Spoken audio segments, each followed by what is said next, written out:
Sertoba Media, where the struggle is real to be awesome.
The wait is over. Let's get this thing started. Go! Yeah! Yeah!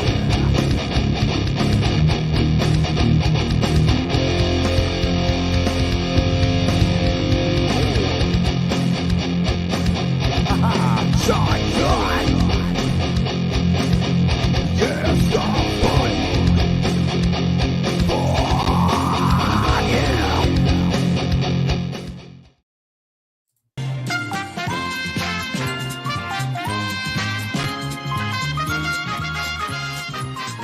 Hello, everyone. We are live for the In-N-Out Sports Debate Best of Episodes 81 through Mother, Father, and 90. I am your host, Drew Willingham. And yes, that is the price of right theme song. You can hear it. So can I, as we are hyped for this Best of Episode scenario. The hair, as you can see, since we have celebrated Episode 1. Now to episode 81 through 90. The hair has gotten pretty long. At some point this year, I am going to donate it. But hey, it is a pretty nice set of locks of hair that I got, and I'm ready to roll. We are live for this special edition. This is the 9th special edition here on Sertoba Media, as we have the best of episodes 81 through 90 tonight for you. And we got 10 great highlights between these 10 shows, 81 through 90, the In-N-Out Sports Debate. A lot of fun we have had, a lot of stuff to show you within the Vault of Fame, and we will do that for episodes 81 through 90 tonight. And without further delay, I'm going to take you to episode 81, and that 81 was a very special episode, as Chris Bass was with me, and for this one, we debated who the greatest athlete was to ever wear the number 81 of all time. Stay tuned. Is the greatest athlete to ever wear the number 81 in all of sports history. How do you feel about this one, Chris? Do you agree with the statement at bay? Are you in or are you out on this one? Oh, all the way in. All right, so here's just part of the list with Tim Brown. Second team All-Pro, 9-time Pro Bowl, NFL receptions co-leader, NFL kickoff returns and yards leader, the NFL 1990s All-Decade Team. There's also a Heisman Trophy winner, of course, Sporting News player.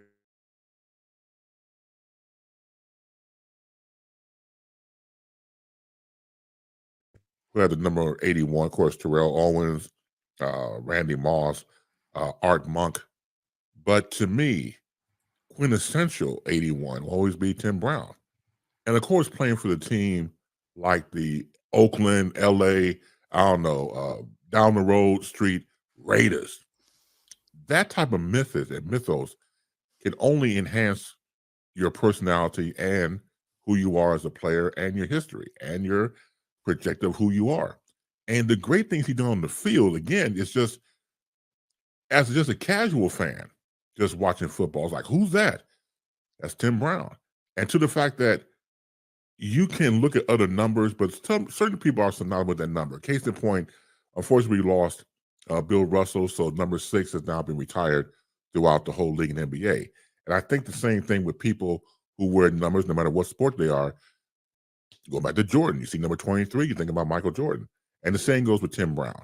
No offense to other 81s, but my money will always be Tim Brown, 81 of the Los Angeles / Oakland Raiders. That's a hell of a take there, Chris. And, you know, I had a feeling. I had a feeling that you were going to take this one with Tim Brown and with what he's done. But you know what? For the sake of debate, and it is time for me to unleash this time in the show. I'm out! When you think about all the ones who have worn the number 81 before this time and after the time of Tim Brown, we are now in the year of 2023, Chris.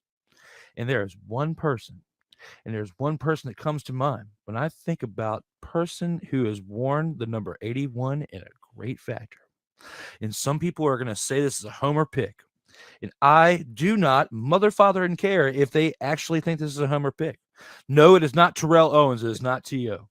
No, it is not Carl Eller, who was another famously played person to wear number 81, who was an NFL champion in 1969 with the Minnesota Vikings, going to the Super Bowl and losing. When you think about Tim Brown, when you think about Terrell Owens, when you think about Carl Eller, when you think about Randy Moss, when you think about Antonio Brown, and you think about all these people who wore 81, there's one person and one person only that I think of wore the greatest of all time for 81. And you know who that person is? It is someone that Chris mentioned, but didn't give him enough flowers. The 3-time Super Bowl champion with the Washington, formerly known as the Redskins. And that is Art Monk. Got to give it to Art Monk. Best to wear number 81 of all time, a 3-time, not a 1, not a 2, not a 3, a 3-time Super Bowl champion. Think about Art Monk. Think about what he did for the Washington, formerly known as the Redskins, the stat lines of what he did. He helped 3 different quarterbacks. 3 of them. Not 1, not 2, not 3. That's a better way to do it this time. Not 3, not 2, not 1, but 3, actually. I screwed up with the 3. Anyway, back to it. Art Monk, 3-time Super Bowl champion. The other ones mentioned at bay. Tim Brown, yes, he was a 2-time second-team All-Pro. Yes, he was a 9-time Pro Bowler. Yes, he was the NFL receptions co-leader in 1997. But Art Monk, 3-time Super Bowl champion, an actual first-team All-Pro, a second-team All-Pro one time as well. 3-time Pro Bowler, the NFL not co, but actual receptions leader in 1984, the NFL 1980s All-Decade team member, a PFWA All-Rookie team member in 1980, the Washington Commies, 90 greatest of all time as recently announced, the Washington Commies Ring of Fame as well, and a first-team All-American in 1979 in his last year at college for Syracuse. He was a round 1, pick 18 draft pick for the formerly known as the Redskins in 1980. When I put all that in perspective, the fact they actually drafted him themselves in the year of 1980, and they had that much success within a 12-year span of his first 12 years within the league before he leaves. 3-time Super Bowl champion. You've got to give it to Art Monk. When you think about ones that have actually, in the time frame, worn the number 81, and you've got Tim Brown, and you've got Terrell Owens, and you've got Carl Eller, and you've got Randy Moss. It just seems to me that someone who has worn the number 81, like Art Monk, who is a 3-time, not a 1, not a 2, but a 3-time Super Bowl champion with the formerly known as the Redskins. What? I said with the formerly known as the Redskins. What? That man is Art Monk, and we are rejoined by Chris Bass. Everything good to go there, brother? Everything good. Thank you so much. And go back to Art Monk. I remember watching Art, but again, I don't knock what you're saying. I just didn't see him as, I guess there's a difference between, would you put him as great or put him in the GOAT conversation? Because I don't hear his name that much.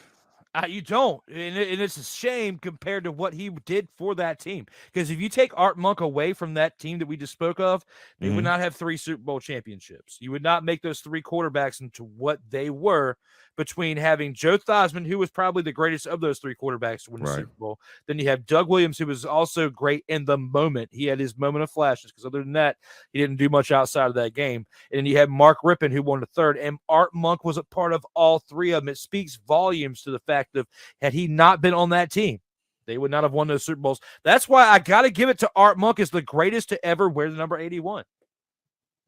I can see that. And again, it goes back to what I said earlier in the conversation, Drew, about greatest of all time. And they're not mentioning conversation. Some people like yourself and others know about Art Monk and know about what his contributions were, like I said before, about generational players. So whether it was Kareem or people like that in the NBA and beyond. I think what happens is because life moves the way it moves, some names get forgotten, unfortunately. And I think Art Monk, the fact you brought it up, I think makes a valid point. Absolutely, because other people who are talking about generational talent are like along this line.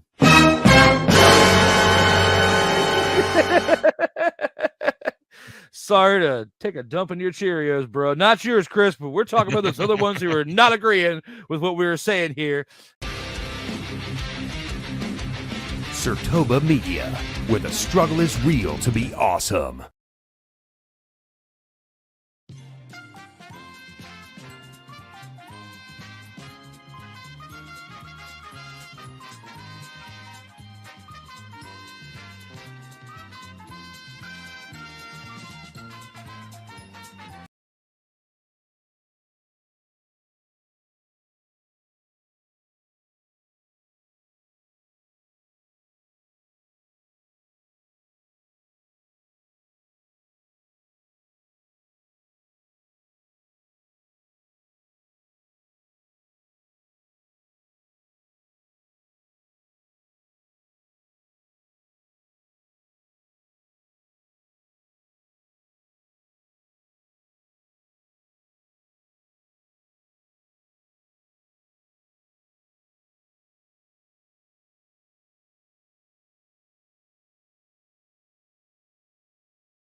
Oh, wow. Oh, wow. This whole time I was on mute. Well, thank you for now. I see that comment down below. Well, let me go ahead and start that on over with. We were over here at the banner because I can edit this out. We can just put it back together when I rebroadcast this later. So 81 through 90. When it comes to the comments, when it comes to you guys here talking about the best of episodes 81 through 90, when I first started this one out, I'll even go ahead and redo that too. When it comes to the best of episodes 81 through 90, we are live. I am your host, Drew Willingham. We just went through episode 81's best of highlights. And that was where we talked about Tim Brown being the best athlete to ever wear 81 in all of sports history. Let's see what you guys say here in the comments if you disagree or not. Ike Doesn't Give a Fuck is in the house, says, yo, episode 81, the Chris Bass episode. It was fire. It absolutely was. I would have to put it up there as one of my favorite episodes along these highlights. Welcome to the granddaddy of them all, the in or out sports debate. Yes, we are live here on Surtoba Media where the struggle is real to be awesome. Ike Doesn't Give a Fuck says Deets. And when he says Deets, Deets responds with Randy Moss. It isn't even close for the best to wear 81 in all of sports history. And you know what I got to say to that, Deets? Hell to the no, to the no, no, no, no. Hell no, no, to the no, no. I know you're on the other end of this saying this. Come after me. I'm a man. I'm 40. But I'm still saying this. Hell to the no, no, no, no. Hell no, no, to the no, no. All right, now. Let me talk to you. When it comes to 81, I said it enough in that highlight clip that I believe that it is Art Monk, the greatest to ever wear the number 81 in all of sports history. Yes, he did play for my former team, the formerly known as the REDSKINS. And they just may, one day go back to wearing that logo on their helmet or on their uniform or on their pants or on whatever they're representing, fleece, hoodie, rain jacket, you name it, in practice. They just might, as there is a petition now with over 100,000 signatures to try to get the name changed back to the old name. So yes, 81 representing by my formerly known as REDSKINS alumni, known as Art Monk. Now, comments continue. I disagree. T.O. deserves this one, you guys. And you know what? Ain't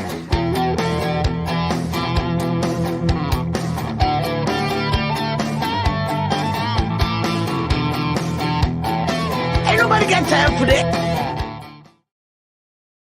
Ike. Would you please shut the hell up? T.O. is not the greatest to ever wear 81 in all of sports history. Get that noise out of here the best you can. People put Randy Moss in the debate with Jerry as the best wide receiver of all time. That says it all. No one else even sniffs Jerry, but Randy was an exceptional talent and the most talented wide receiver we ever saw. I'm not, you do have some great points to what Randy Moss was able to accomplish in his career, throughout his career. I look at Randy Moss played in a different era. Okay. It's the same thing we talk about when it comes to basketball and sports, and you got MJ and LeBron. And when I think about that in a similar context, when it comes to the number and whoever wore it in this case, Art Monk was a huge piece to that REDSKINS former dynasty between the 80s and 1991 when they got the third Super Bowl. So when I put all that in perspective and I think about that, I got to look at the greatest to wear 81. And Randy Moss played on some fine teams, but those fine teams didn't culminate in a Super Bowl. Yes, he did play on a team that was perfect during the regular season. However, it didn't work out to where they got a Super Bowl in the end. Same thing when he was with the Vikings in the 90s, in the late 90s. So Art Monk delivered and was part of 3 championship teams. I have to give it to him as the best to ever wear it, 81. REDSKINS with the laughing emojis. Yes, Ike. Yes, we definitely are saying that out loud as we're trying to be politically correct out here in these streets. And thank you, Dees, for telling me that I was muted earlier because I definitely was. And I'll just cut that out later. So it's no big deal. When it comes to being live, we'll say, look at the screen. I'm trying to help. And you did. And now subscribe now to never miss out on a new comment. I did that last week. I'm going to try that again. Subscribe now and never miss out on new content. All right. So now we are back when it comes to the best of episodes 81 through 90. And we're going to go ahead and take this into episode 82 and discuss this time is we're going to talk about some NBA action. And it's not going to be the best of to ever wear a number. This time we're going to talk about old LeBron James and at this time frame and him making some notable moves when it comes to actually getting, records and stuff like that. Scoring over Kareem's record. Let's see what we got here as far as our conversation at Bay when it comes to adding him into this show for episode 82. And with some technical difficulty, got this going on right now. NBA's all-time scoring leader does not make LeBron James the GOAT. How do you feel about this one, Wally? Do you agree with the statement in hand? Are you in or are you out on this one? I'm in on that. Yeah, I don't think so because he's done well with taking care of himself throughout the duration of his career. I mean, 20 years. You should be accomplishing the greatest feats in whatever sport you're in if you can manage to take care of yourself and be productive for that long. I do think that he is probably he has been the greatest player as far as just that goes, but not the scoring title, not for GOAT talk, in my opinion. That's not a notch on the belt for GOAT talk. I feel like if you've been in the league for 20 years, you got to have something to show for it. And it just so happens that it is points. And I think he's top 5 in assists now, I believe. So he's doing well with that. But I think the championships or the level of competition mixed with his stats each season goes more into what you would consider GOAT talk opposed to just the scoring title or the scoring record. I mean, yeah. With you saying that it does not make him the greatest of all time, I cannot argue this one at all. I am definitely in on this one. Yeah, you've got all these great titles there, LeBron. You've gotten 4 titles that you had to get with super teams. You've got the greatest scoring title of all time, which you play in a more pussified era of basketball now. So congratulations for playing in a very pussified era of basketball, to where basically they touch you with a pinky and you're flopping all over the place and getting fouls. And kudos for the referees for the other night, that even though I'm sorry that your ankle popped or whatever happened, you are getting old, so things are going to pop. When you're moving around out there, you're 38, dude. You're 30, mother, father, and 8. Okay. Yeah. But when you drive to the hoop, you freaking travel every single time with like 6 to 8 steps. And they actually called it on you that night. They called it on you last night. It was the play where you fell down on the ground, but yeah, they still called it on you for traveling. Kudos to the NBA referees for actually calling a travel on the greatest of all time. You are not the greatest of all time, LeBron James. The bust, Lebust. If you played in the era that Kareem Abdul-Jabbar, Lou Alcindor, everyone to call him Kareem. This he prefers to be called by, but either one, the minute when he came first out at Lou Alcindor or when he was playing as Kareem Abdul-Jabbar, he was still the same player and still got the scoring title at a later age after going to college for 4 years. Nobody wants to say that. Give the man his flowers. Kareem Abdul-Jabbar went to school for 4 years, then played for all those years and got the scoring title. LeBron James has been in the league since he was 18. He's got a 4-year advantage on Kareem Abdul-Jabbar and has played in a more scoring-friendly NBA league since he's been in the league because he can't even touch anybody anymore.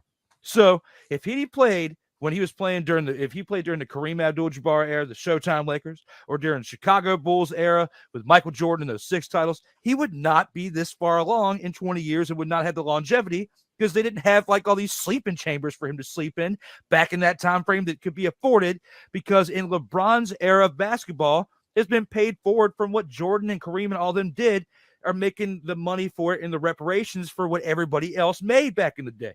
You cannot tell me that anybody else, I mean, we're on the same page with this, but I'm just debating my statement with this so that people who are watching who are bronze sexuals or who are like, oh, you're so wrong, he's the greatest of all time, he's my king. No, he's not your king. Well, he might be your king, but in legitimacy and people with the brain out here in these streets, he's not the king and not the greatest of all time.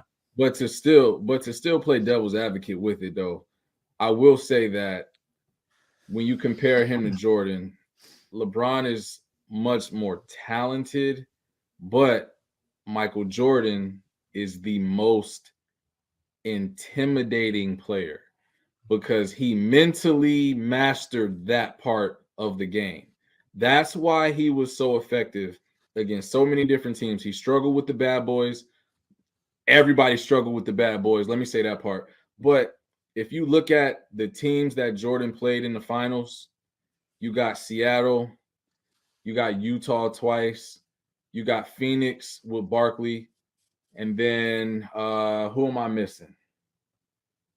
The Lakers when they won the first one. I'm sorry. But still, I just don't, with the exception of, and those Lakers were over the hill when that happened. So rightfully so, they should have beat that team. But out of the other 5 championships, I would say that Phoenix team was probably the best team that they played. But look at the teams that LeBron beat for those 4 championships, or maybe even the first 3. Let's not count the bubble one. The bubble one counts as a championship, but considering the 3 teams, he beat the Spurs twice, and then who did he beat? They beat Golden State when he went back to Cleveland. Those have 1 out of 4 times he beat Golden State. No. It doesn't matter though. You can't say that because Jerry West is Jerry West is the NBA logo. He went to the finals 8 times. He only has 1 championship. So let's not do that. Yeah, he's better than Jerry West, but he's not better than Jordan. Jordan's 6-0. What I'm saying is the LeBron's level of 4-6. Okay, but what I'm saying is you take those 3, even the 4 teams. You take those 4 teams. You take those 4 teams that LeBron beat in the finals. They will beat any of those 5 teams that Jordan beat. Post this clip on your page and let's talk about this later. Maybe. I will clip that up. I will clip this one out too. Trust me. Look at the stats of all the teams that LeBron played. He beat 2 Popovich Spurs teams. Those teams alone would have beat any of those 5 that Jordan beat. Period. I don't care. I'm gonna clip this one out too. But LeBron also had to make super teams with those 4 teams because of what he had to do with the big 3 in Miami, who won 2 out of 4, lost the first one and the 4th one. And they were supposed to win 7 or whatever it was they said in that promo. Then you go to Cleveland and you win 1 out of 4. You won that second go around with Cleveland. And then you come to the Lakers and have to get a bubble championship where everybody had 4 months to rest who were injured during that time.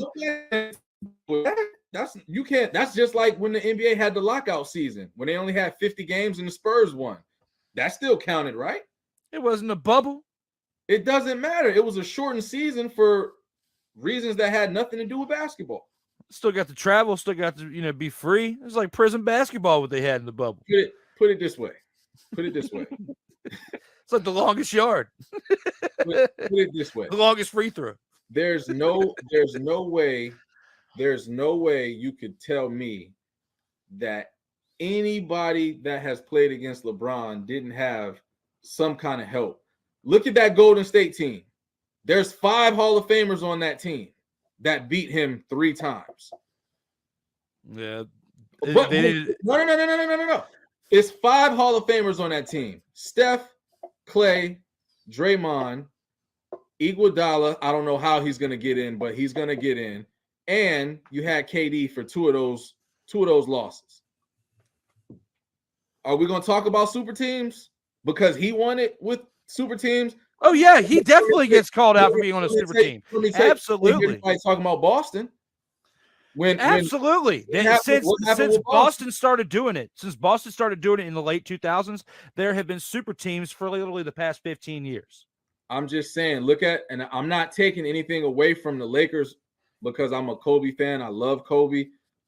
But they had on that dynasty and on the back-to-back, they had the same situation happen. They have look at all the Hall of Famers that Kobe had on that first dynasty and those next 2 championships. Look at the Hall of Famers on that team. Nobody's talking about that, but everybody talks about the LeBron thing so much, and it's kind of corny to me. And I'm not even a LeBron fan that much. I just think that it's very lame that people throw that out there because they don't want him to be considered one of the best to ever play the game. I still put him in the top 10. I'll put him in the top 10 for things he's done. Who's No. You're saying Bron is top 10. Yeah. But there's no way he could be top 5? Not yet. He maybe by the time he retires, but not yet. He needs another championship, in my opinion, because of the way things have fell out. You want to put him ahead of Jordan, Kareem, Magic. Hell, Tim Duncan led the Spurs between the 5. So I mean, he's up there too. You got Patrick Ewing, you got Charles Barkley. We can't really put them in there because they're not NBA champions. That doesn't matter. That doesn't matter. Bill Russell, all these different players. Moses Malone, you're one that we talked about one of the last ones you were in. I could keep naming names. Larry Bird. You want to put LeBron over all them who've won 4 and 5 championships, won more championships with one team without having to move around and make super teams back in a harder era of basketball. You want me to put LeBron James over them? No, I'm being nice and gracious enough by putting him in the top 10. I didn't say Larry. You got Larry Bird in your top 10? Yes. Why not? What's wrong with Larry Bird? Nothing.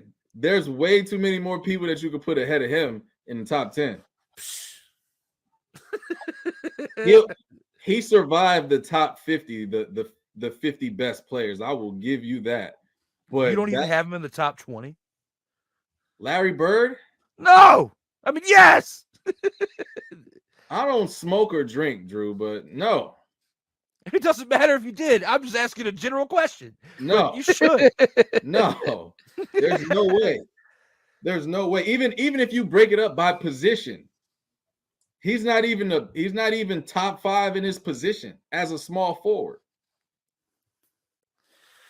I'm a basketball player. You don't want to do this.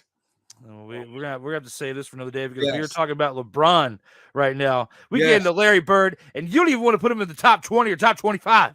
No chance in hell. Vince McMahon voice.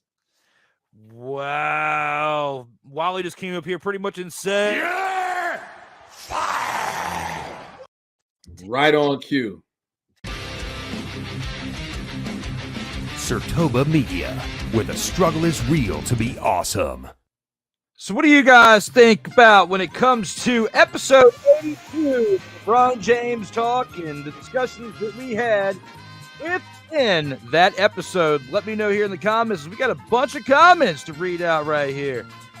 And these comments that we have, where did we even stop at last time? People put Randy Moss in the debate with Jerry as the best wide receiver of all time. That says it all.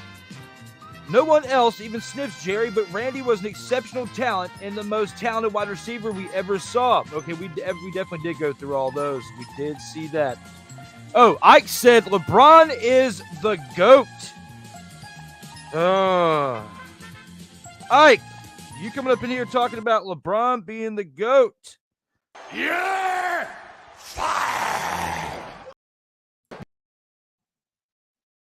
You should know your role and shut your mouth. Ike, you got to get that together, man. What are you talking about? It definitely doesn't make LeBron the GOAT because Jordan is the GOAT, and he isn't the scoring leader. Not to mention, Jordan has a higher points per game than LeBron, and it isn't even close. Great point there, Dietz. I definitely agree with that. Dietz, LeBron is GOAT. Y'all be wrong. Ike. Damn! Comes to your opinion. Ain't nobody care. Who cares? Ain't nobody care. Get together, Ike. Kareem changed the game of basketball. They literally changed the rules to make it so dunking was illegal to limit Kareem. So what did Kareem do? He created the most unblockable shot. Yes, the sky hook. Yes, very, very true. Kareem invented the sky hook. No one had ever done it before.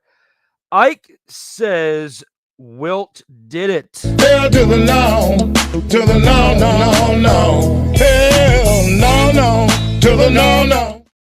All right, Ike, let me talk to you. Let me talk to you.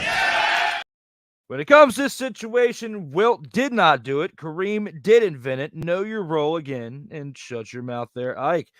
My grandpa said it when they were teammates. I'm just going to skip on over that. Seattle, Phoenix, Utah, all of those teams were the best in the West when they played. And the Lakers were over the hill, but they were a year removed from a championship. That's a lie. Yes, it definitely was, Ike. It's come on. And Wally was spitting those verses, and Dee's in here correcting them. Ray Allen beat the Spurs. Let's correct that record. Okay. And Ike, Wilt did not do a sky hook. The sky hook was different because of the release point. Yes, it's very true. Pau Gasol and who else on the second dynasty? Yeah, very true. LeBron is top 7. I don't know about all that there, Deets. I don't know if I have him in the top 7. MJ, Kobe, Magic, Kareem, Dr. J, Wilt, Bill Russell, Larry Legend. Yes, very, very true. I like that. Like that very much. Guys, thank you very much for the comments. We've covered now episodes 81 and 82 in the best of episodes 81 through 90. We're going to take this to episode 83, and on March 1st, we had episode 83 in the books, and with this one, we're going to go to a little bit more discussion when it comes to the greatest number ever worn in all of sports history. Psych! No, we're going to actually talk about something else. We're going to talk about Rob Manfred is the worst MLB commissioner in MLB history. Let's talk about that one. And looks like it did it again. I got to hit this one and try this again when it comes to sharing this video on the screen. Here we go. Manfred is the worst commissioner in MLB history, let alone in all of sports. How do you feel about this one, Rob? Do you agree with the statement at hand? Are you in or are you out on this one? I was going to change my mind, but for different reasons, I'm going to say in. All right, the reason I say in is everyone has to realize that in baseball, for example, from 1901 to 2014, there were, I believe it was 10 rule changes. It was 9 rule changes that went into baseball. Since 2015, we've had 10 rule changes. Now, we've had some exciting World Series. We did have a scandal with the Astros, but we've had some exciting World Series. I think that Rob Manfred's doing a decent job. I think he could do better as far as the marketing because he has some really good stars in this game.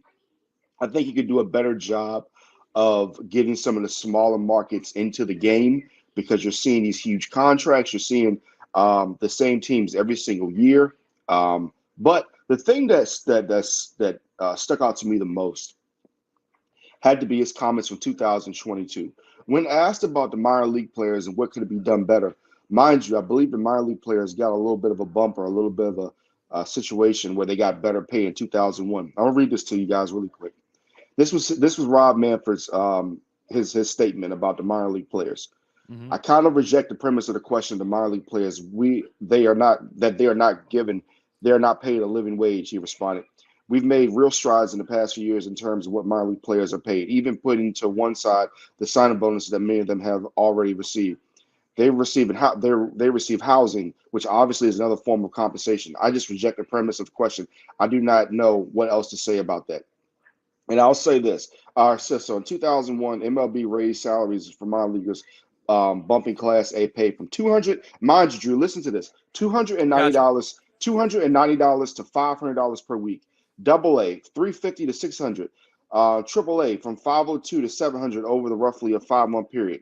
But sports agents pretty much say this laughable. And I think it is too, because a lot of people have to understand this, and that pay obviously has changed a little bit here and there in the last 20 years. But what people have to understand is that without minor league baseball, there is no baseball, because baseball is fundamental. Excuse me. Baseball is fundamentally one of the hardest sports to play outside of golf and hard to get into like basketball. There's a reason. You understand what I'm saying? So I believe that for him to make that statement, it's ridiculous. You have to treat your minor league players better than that, because if you don't have a system. And if you don't have a system, then baseball is already struggling with ratings. Yes, they're throwing out record money. But if you don't have that system in place, you won't have a future in baseball. And Rob Manfred has to understand that and stop being so tone deaf. No, you're absolutely right. To an extent, social media has kind of exposed Rob Manfred on more of a different level than Bud Selig ever was. And before Rob Manfred, you could arguably say that Bud Selig was the worst one of all time. But because of a lot of the stuff that you just said, that kind of stuff I was going to reiterate here in a second, I have to agree with you, Rob. I'm in on this as well. When you put into perspective, every single thing that Rob just said, and you think about, what we were talking about when we first started this show. It's been almost 3 years since we started this show in June of 2020, when we started the first 4 episodes of the In or Out Sports Debate. And one of the discussions that we were talking about was the fact that the MLB players typically might have had a chance to been taking 30% of what their annual salary was for that year because of everything going on with the pandemic, and with how he handled the pandemic, and the fact that within a short period of time, I remember that one case where the Marlins players and the Marlins staff, there was 20 some different people within the Marlins organization, 13 players were involved, coaches, people within the front office, they all had COVID during like the part of when like everything was the outbreak was going on. It was like April, May, and they were having these practice sessions or workout sessions or whatever. I just stumbled upon the article the other day. Everybody check that out when you get a chance. When you think about the fact of how loose baseball was at the beginning of the pandemic and how there wasn't really much restrictions on things, like football had a better restrictions on their craft of their sport than Manfred had put in place for MLB. You had people getting COVID left and right, and they weren't even playing games yet. It was during lockdown. So when you think about how he's handled this league since he came into office in 2013, 2014, it's been like 9-10 years he's been there. It hadn't been quite a decade yet. But when you think about the man's stain that he's had in the game, Rob, I know you 100% agree with me, and that's why I have to back you up on this. He's put a stain on his mother, father, and league. I totally agree. And then the way the whole Astros thing was handled, even though I think a lot of teams out there, and I've been on record saying this, that a lot of teams made excuses when it came to the Astros, especially teams like the Yankees. It's like, just be honest, you just can't beat them. You're not better than them. So be honest with yourself. Yeah, there was some controversy about it, but that situation could have been handled better. I believe that, him coming from a lawyer background, I just think baseball has to come into the new century, and their next commissioner needs to be somebody that does things so much better. Like I said, I see what they're doing with the music and all that, but that, as we talk about the music, certain leagues trying to implement music to try to get a certain audience, it's not going to work with baseball. I have so many suggestions that could make baseball better, but that will come at a later time. But he just has to do a better job. And I think that, and I never want to down any man or woman on the job they're doing. But he just has to do better, because baseball has so many stars. They have so many marquee teams. There's no way. Think about it, Drew. You had a guy break the home run record last year in the AL. It was great, but was it as big? But did it seem as grand and as Bonds or Mark McGwire, Sammy Sosa? No, it just seemed like, yeah, he broke a record. We know what he's going to do in the postseason. So it's like, I just don't see the marketing. The marketing is horrible. And when you have Mike Trout in his prime, what did you do with him? You got Bryce Harper in his prime, who people know I've been critical of him, but I said he's a great player. What have you done with him? It's ridiculous. I think the balance between the two is what you were saying, the marketing. I feel like the balance of marketing back in the day, there was a lot more hype and stuff within the media of what like McGuire, Sosa, and Bonds were doing back in the day over what Judge did, because we kind of have it balanced out now where we have social media, where social media wasn't around back when all that was going on. And with what they are lacking in the media of coverage, the rest of us, and there's other people out there who don't even work in the media who are still covering it and posting it out there to where still everybody knew it was going on. Like, let's be honest, getting out there probably more than what happened back in the day. The reach was more, but it didn't have the right feel behind it. I'm with you on that. Yeah. And let's be honest, if anybody goes back to the 90s, early 2000s, Sports Center used to be filled with baseball. Mm-hmm. Sports Center used to break it down. You used to have Baseball Tonight on ESPN. They've basically just taken baseball and just thrown it to the side. But the crazy thing is, the salaries keep getting bigger. They don't get the ratings, but football does. But the football players suffer because they don't get the money. But the baseball players do, but they don't get the ratings. So, I can't really say he's been too horrible, because the players are getting paid. So there's a double-edged sword to it. It's in a screwed up way. It's kind of, I feel like that maybe part of that may have to do with MLB having their own network and the Diamond Sports Network's deal within the media rights of that. I feel like there might be some conflicts in there, because Joey and I were just talking about that a couple of episodes ago. And with me talking about that with him, I'm thinking, well, maybe the way the contract structures within that, it kind of prevents ESPN for doing certain things and having but so much coverage. So maybe there's why they don't have as much coverage as they once did, because all this contract stuff with Diamond Sports Network wasn't really prevalent until within the past decade. Yeah, and you got to look at television in the next 10 years. We have to be realistic.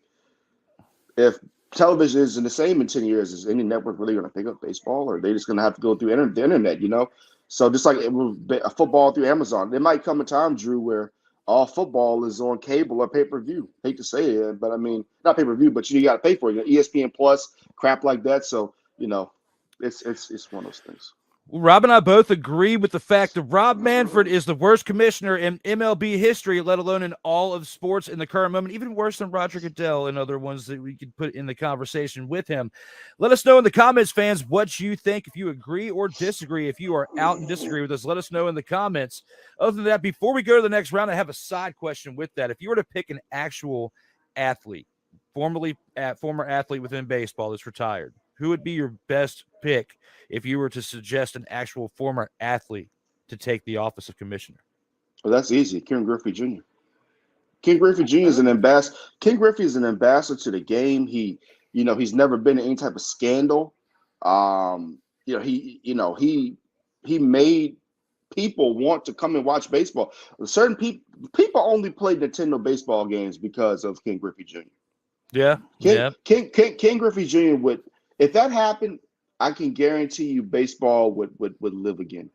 I was thinking Derek Jeter because of his business mentality and with what he's done. I mean, he hasn't really led a successful organization within Miami Marlins, but the fact of what he kind of had, Ken Griffey Jr. had an impact on baseball during the 90s, but Derek Jeter had an impact on baseball for 2 decades.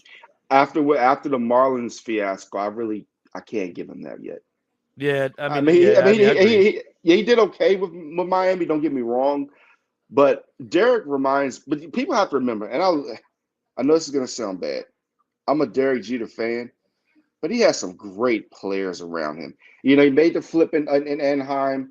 He had some of the great hits in World Series history, some of the postseason hits, but he had a great team around him. Ken Griffey in Seattle, besides, Randy Johnson, he was Seattle. But, Derek Jeter was New York as well. But you got to look at the other guys, Bernie Williams, Ronald, Rivera. He had some iconic names. Ken Griffey pretty much made Seattle. No, I like that. And that's why when you said that, I immediately changed my mind. I would have to say Griffey at that point too. Griffey, Jeter, or any other players, fans, a little side topic there for you. Let us know in the comments. We'll acknowledge it here in the midway point to the end of the show. Surtoba Media, where the struggle is real to be awesome. So what do you guys think when it comes to episode 83? Rob Manfred is the worst commissioner in MLB history, let alone in all of sports. We got a bunch of action here in the comments. Wow. All right. Ike says, I disagree. Bud Selig was the worst. Well, Ike, I'm sorry that you feel that way when it comes to that. Now you're talking correct, Ike. Selig was a train wreck. It looks like Dietz and Ike both agree that he was the worst of all time. Yes, I agree. Manfred blows, says Melvin. Wow. He agrees with what we had to say. It's a bit different. We got Dietz, we got Ike disagreeing, we got Melvin agreeing when it comes to these comments right here. Dietz says, that's not fair. The NFL had months to prepare for pandemic procedures. Baseball had to react on the fly. Well, I'm sorry, Dietz. It's just how we felt when it came to those statements at Bay, when it came to this topic. Manfred sucked before the pandemic at Fifth Down Sports. Melvin does have a pretty good point there. I have to give him that. No strike. Selig presided over a strike. That's inept leadership. You do throw a pretty good point there. I just personally believe that Manfred is a horrible commissioner, and Melvin brings a good point that he sucked before the pandemic and handled it wrong as well when it came to the way that the pandemic was ran. So it is what it is. Get out of here with that, says Melvin. Get out of here with that, Melvin, says Ike. Manfred isn't great. Bud Selig was awful and broke baseball. I don't know if it was all more so Bud Selig, man. Like, there was a lot of different elements that came to that. Could Bud Selig have handled it better? Yeah. Has a strike happened during Manfred's tenure? No, but it could, and I wouldn't be surprised if it did. So when I think about all that right now, just in this current moment, just the way, just to how he conducts himself, when I think about him and the way he's remembered, his legacy around the league, okay, his reputation, that's the word I was looking for. When you think about his reputation around the league, they speak more ill about Manfred in this day and age than they did about Seelig in his 2+ decades that he was the commissioner for the Major League Baseball. So that's why, I got to disagree with that one. He does not blow, says Ike, doesn't give a fuck. Well, hey, I'm sorry, Ike. I'm sorry that you feel that way. No, Deets. He's the GOAT of commissioners. You want to sit up here, Ike, as we are live right here on August 28th at 7:56 p.m. Eastern Time. You want to sit up here and you want to say that he is the GOAT of commissioners. Hell to the no, to the no, no, no, no. Hell no, no, to the no, no.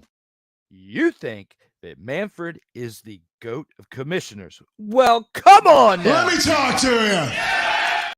When it comes to statements at bay tonight on this evening there, Ike doesn't give a fuck. I need you to. You should know your role and shut your mouth. Because when it comes to this statement at hand, when you saying that he is the GOAT of commissioners. You're a liar. Liar. That's how I feel with your comment there, Ike. He's not even the best baseball commissioner of all time. Yes, definitely agree with that one now, Deets. We're on the same page with that. Bart Giamatti was the greatest baseball commissioner. Well, when it comes to that, I don't know if I can give it to old Bart Giamatti. That's a close one. We've had so many ones out there. We'll have to save this one for another debate topic at some point. When you get it together there, Deets, we'll talk about this at some point on an episode. I disagree, Deets. He's GOAT. I again feel like that if you ever got pulled over by the police, this would be how you would handle it. You're tripping about the whole situation. Let me get my husband on the line.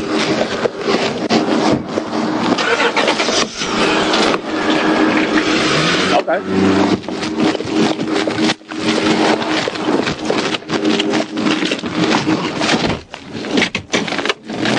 321, 325. 325. I got one gun.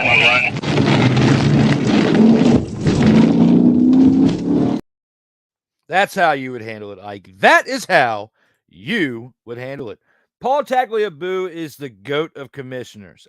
He's built the NFL into the dominant sport it is today. I would have to agree with that. And Roger Goodell is definitely soiled on the good work of Paul Tagliabue. Okay.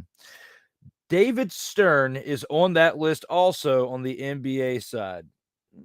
Yeah, I would say so because of the way the game was when he left it as opposed to was when he started. Yeah, I would say with what he built that league into, I'd have to give you that too. Definitely a good pick with that there, Deets. Well, guys, we covered the first 3 episodes on this special edition, episodes 81 through 90. We've now gone through episode 83. We're going to go ahead and take this into episode 84. When we go into episode 84, we're going to look at the greatest athlete to ever wear the number 84 in sports history. Let's go ahead and see what we got in store for that on episode 84. This is the greatest athlete to ever wear the number 84 in all of sports history. How do you feel about this one, Darrell? Of all the people in the past and all the different sports to wear 84, do you think it is this man, Randall Owens? Not Randall Owens, Randall Moss. What if his middle name was Owens? We can just say that. We'll go with that. I'm good with that. Randall Owens. Moss. What up, cuz? What up, cuz? What up, cuz? Randall Moss. Do you think he is the greatest of all time to wear number 84? So this is more personal than stats. So I'm gonna say that I'm out on him being the best.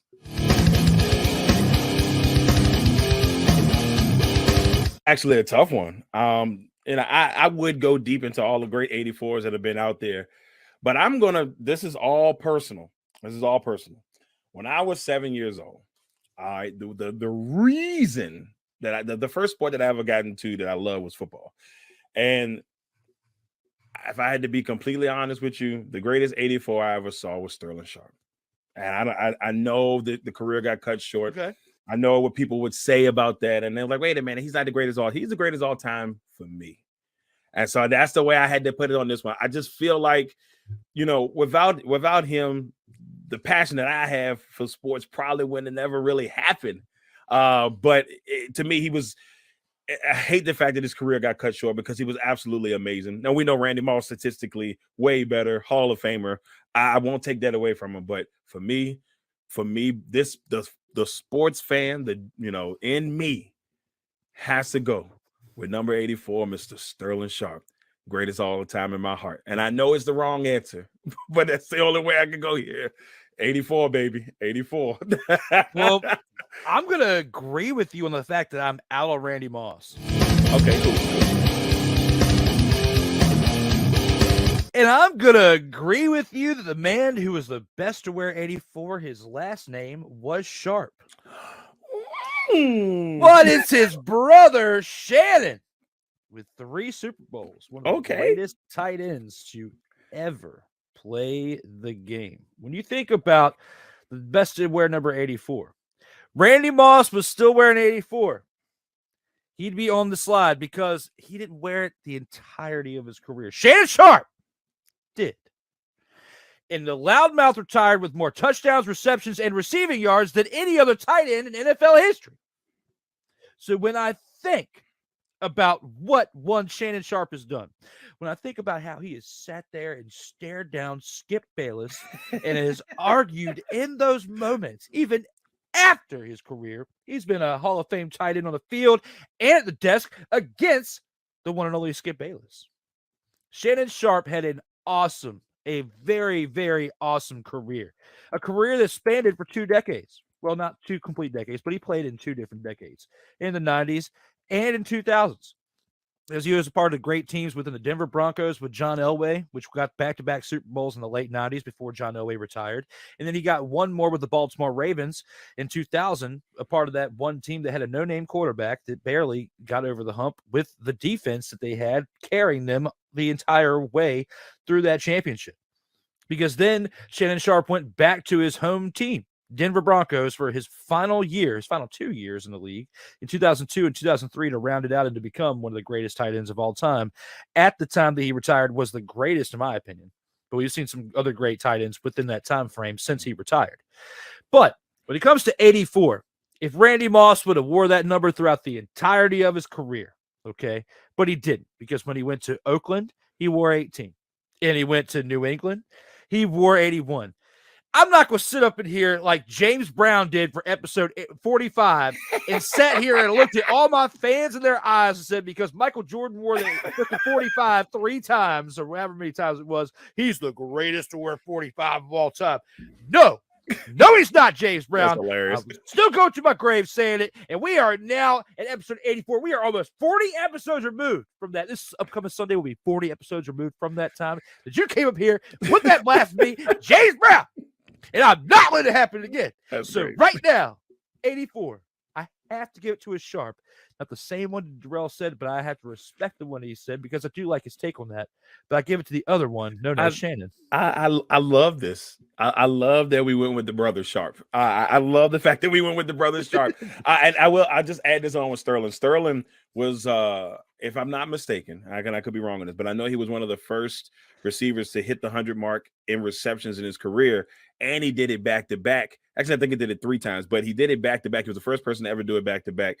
And, my argument for Shannon or Sterling Sharp for the Hall of Fame is you let Gale Sayles in with the phenomenal career he had.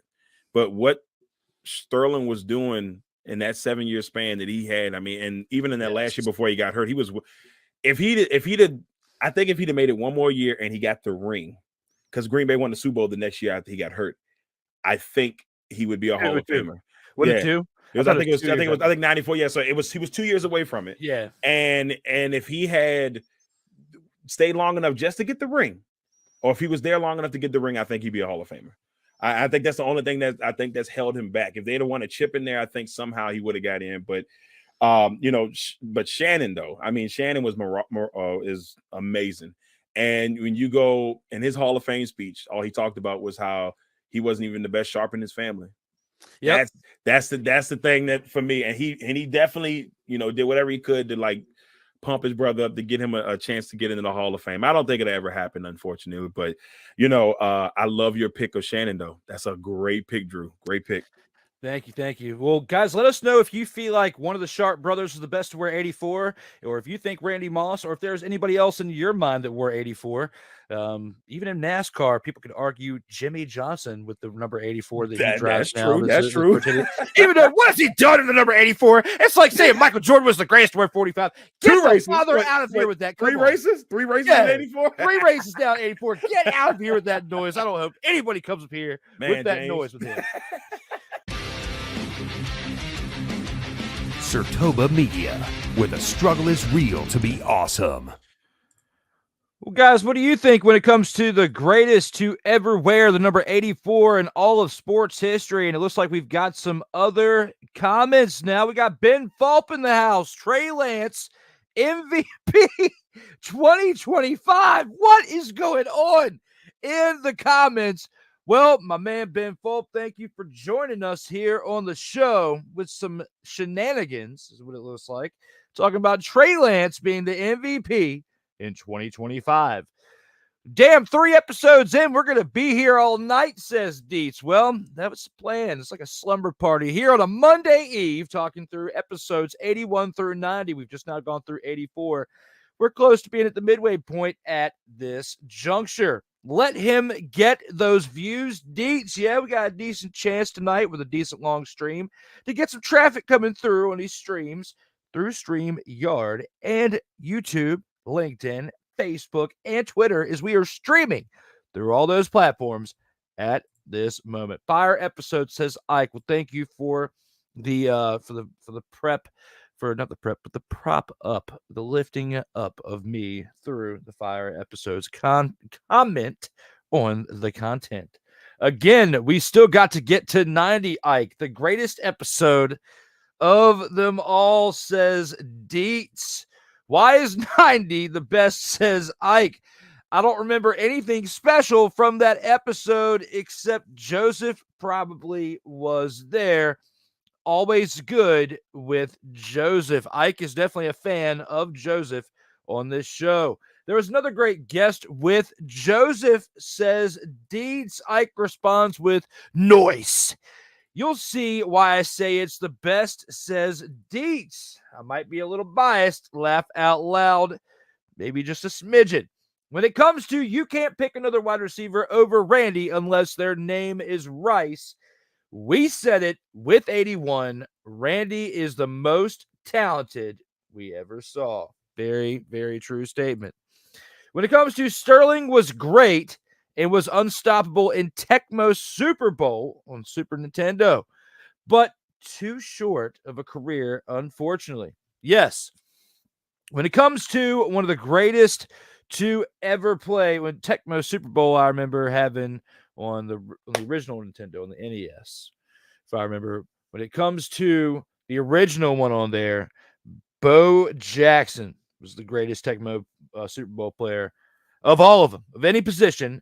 Bo Jackson, playing running back, greatest position ever played on Tecmo Super Bowl was with him. Now, guys, we've gone through episodes 1 through 84. We've covered the first 4 episodes on this special edition.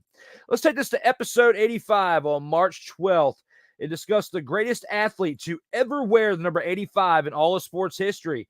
And on this one, we have for our subject Antonio Gates. Is he the greatest to ever wear 85? Let us know here in the comments. Gates is the greatest athlete to ever wear the number 85 in all of sports history. How do you feel about this topic in hand, Joey? Do you agree with the statement in hand? Are you in or are you out on this one? Considering he is one of my favorite players to watch of all time, I think for the first time ever, I'm in. Now, granted, there were a lot of contenders for this and a lot of really good players.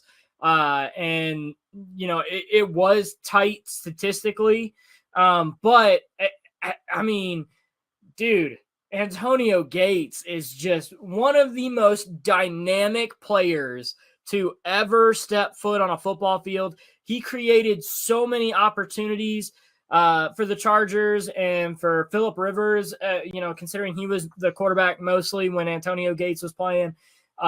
Played all 16 years with the Chargers, 3-time first-team All-Pro, 2-time second-team All-Pro, 8-time Pro Bowl, NFL 2000s All-Decade Team, San Diego Chargers 50th anniversary team, and his numbers retired for basketball.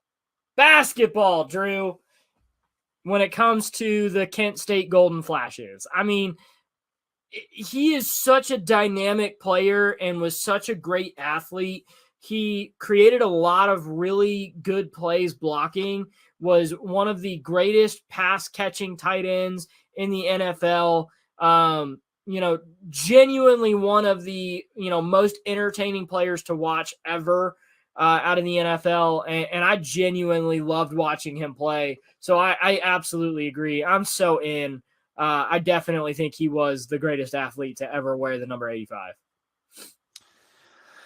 Joseph, you give some great sentiments there. You give some great mother, father, and sentiments there. And I love Antonio Gates. And when I played Madden, I did everything I could when I was running a franchise to trade for Antonio Gates to have for a tight end because of how impactful he was to a team's offense. I got to disagree, though. I'm out. You made the comment and said that there were some other notable players that wore the number 85 that were potentially could have been, arguably, and they can still hear you, Joseph. They could arguably be somewhat a little bit ahead of him. Now, the best tight end to ever wear 85, give you that. Because, in my opinion, if this question was the best tight end to ever wear 85, I would agree with you hands down. But when you think about the others who have worn 85 for the positions, you've got Jack Youngblood for the LA Rams, who wore from 1971 to 1984, a 5-time first-team All-Pro from 74 to 76, 78, and 79, basically was one of the kings of the 70s. He's a 3-time second-team All-Pro, being part of that king of the 70s. And even in 1980, he was a second-team All-Pro. 7-time Pro Bowler from 73 to 79, again, king of the 70s. One of the best other ones that I'd have to say, one that deserved to have a Super Bowl ring, would have been Chad Ochocinco, formerly known as Chad Johnson. Well, I guess he was born Chad Johnson, went to Chad Ochocinco, and then he eventually went back to Chad Johnson, as he had said recently within one of the shows that he had done recently. So Chad Johnson / Chad Ochocinco, in my opinion, deserves it over Antonio Gates. But when you think of Jack Youngblood, Chad Ochocinco over Antonio Gates? Yeah, man. I mean, look at the impact that he had during the years that he did. He was a sniff, dry, kung fu flip away from being a Super Bowl champion, Joseph. As I rock the Wrestling Realm shirt, everybody, when you get a chance, go like and subscribe to the Wrestling Realm, as they are one of my favorite shows to watch about wrestling, and one of the ones who inspired the Kayfabe Express. The Wrestling Realm you can find on Patreon as well. But back to the topic. Antonio Gates was the greatest to ever wear 85. But Joseph, I feel like the best to ever wear 85 was Jack Youngblood. The name Youngblood. Think about how cool that name was, Joseph. Think about how awesome that motherfucker name was, Youngblood. You got to give it to him for the name. No, I absolutely agree. I do like Jack Youngblood. However, my one caveat to that is the fact that not Chad Ochocinco, good Lord. Antonio Gates was a Pro Bowler more. And honestly, I think that goodness gracious, I am mouth fumbling everywhere. Antonio Chili, Gates, Joseph. Yeah, right.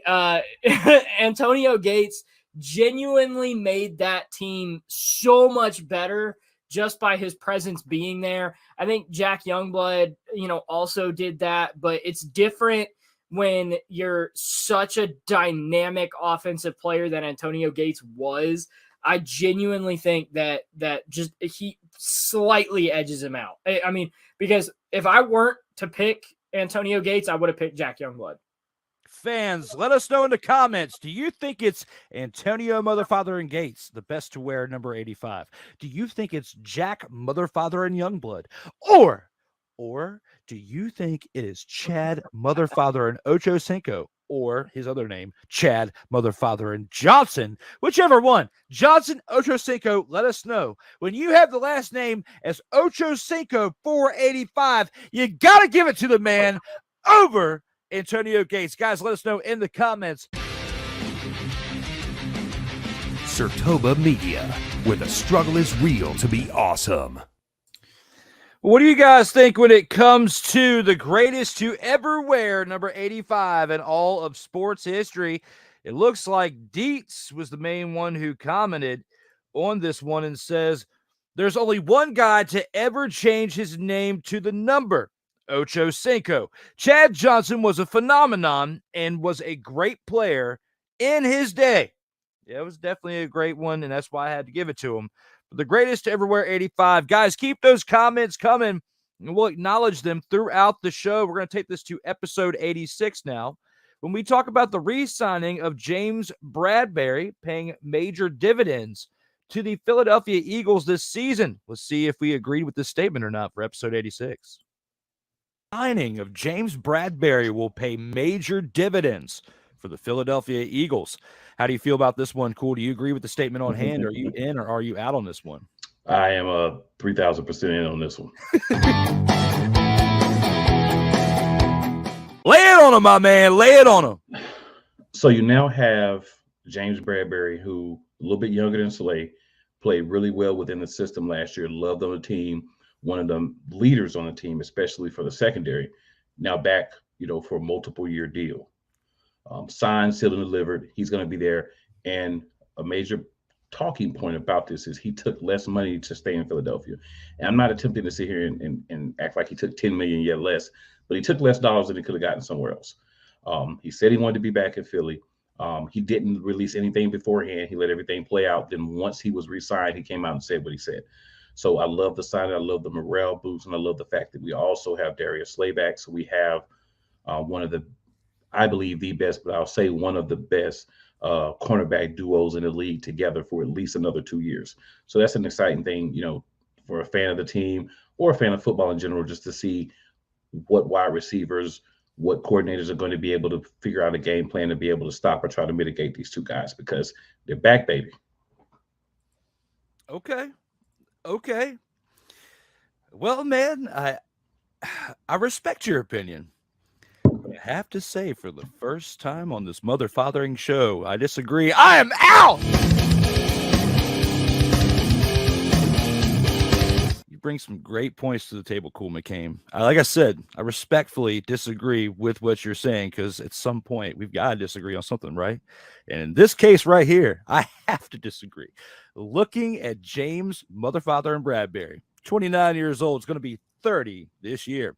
What has he done with his time frame, Cool? Again, what has he done with his time frame? Been in the league since 2016, was with the Carolina Panthers for the first 4 seasons, went to the New York Giants for 2 years, then now has been with the Philadelphia Eagles for 1 season. And what did he get in that 1 season with Philadelphia Eagles? His highest rated as a second-team All-Pro in this season. Before that, all he was just a one-time Pro Bowler. He didn't even make the Pro Bowl this season, wasn't even elected to the Pro Bowl. And you want to pay this man for 3 years, $38 million. $38 million, Cool McCain, for a second-team All-Pro, and you're treating him like he's a 4-time All-Pro champion? Get out of here with that noise. Like I said, I respect your opinion. But when I think about a one-time second-team All-Pro and a one-time Pro Bowl, a one-time for 3 years, $38 million, I see you smile back there because I'm partially right. Come on, 3 years, $38 million. You could have gave a Tom Brady discount if you really cared and not go over the Super Bowl again. There's actually only 22 that's guaranteed. So while y'all like to talk overall numbers, if it's not guaranteed, you can miss me with that. And another point, he was on the Carolina Panthers. Trash. So we're going to punish him for being on a trash team with no line. Then he went to the New York Giants. Trash. We're going to punish him for being on the trash team with no line. So he had no time to get in position. Now he goes to a solid team, and what happens? Second team All-Pro. So now he's ascending, and we're seeing his true talent. but you want to punish him for being on 2 trace teams with trace coordinators and trace organizations. Come on. That's what we do. $38 million for 3 years. 23 guaranteed. I'm just saying, whether he plays the whole contract or not, on paper, I feel like this man is robbing this team of money for a one-time second-team All-Pro and a one-time Pro Bowl. And if he would have won the Super Bowl this year, if you guys would have won, then in a different discussion we could have at a later date on that subject. Had they won, then I would probably say, okay, pay the man. But so we're punishing him because the referees decided to put on their red and gold stripes in the Super Bowl. We're punishing James Bradberry and how we feel about him because of the referees. And people can say what they want. You can call me a sore loser. I really can give a rat's you know what. That was bogus. That call at the end of the game was bogus. The fact that there was not one offensive holding penalty on that line that was dragging people to the ground. And we let all of that go. And then we're going to say because James Bradberry can't catch a touchdown pass, because he did what he was allowed to do the whole entire game and made a grab. Now we're going to say, oh, because they didn't win the Super Bowl, he shouldn't get paid. $23 million guaranteed over 3 years. We could talk the whole number, but let's talk the guaranteed dollar amount because that's all he's promised to get from the team. The other, we'd have to go to the Super Bowl. He'd have to be a first-team Pro Bowler, and we'd have to win all 3 years for him to see that whole $38 million. If we do that, heck, pay the man $40 million. Even James Bradberry said that he was holding at the end of the game. Cool. He said it. He did. And all the other defensive backs, including players on the Kansas City Chiefs, were also like, yeah, they probably shouldn't have called it because they let more egregious calls go throughout the course of the game. So while you like to talk about, oh, he held him, he did. He held people throughout the whole game. So did every defensive back on the field. That was the one time the referees with their with their crimson and gold stripes on decided to make a call because it helps further their guy, the new face that they want in Mr. Mahomes. So he grabbed him, but it was grabbing the whole game. In an attempt to put this one to bed, you and I both know as fans who have watched this game for quite some time in our life, our entire life, or covered it for quite some time. You and I both know when it comes to the case of tapping, when it comes to the case of that, you have to think about the factor of in the last 2 minutes of the game.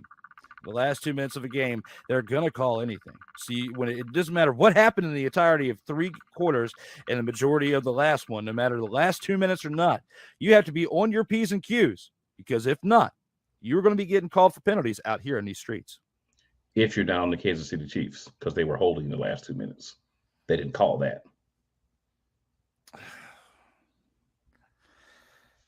Guys, let's know in the comments how you feel about this right here. You agree with Cool McCain or you agree with me? We both disagree on this topic when it comes to James Bradberry. Sertoba Media, where the struggle is real to be. Well, guys, what do you think when it comes to the re-signing of James Bradberry? The discussion that I had there with Cool McCain. Got a couple comments here to go over. It looks like Deet says, Eagles elite Cool McCain is in about the Eagles. I'm shocked and appalled, laugh out loud, since no one knows the Eagles more than Cool.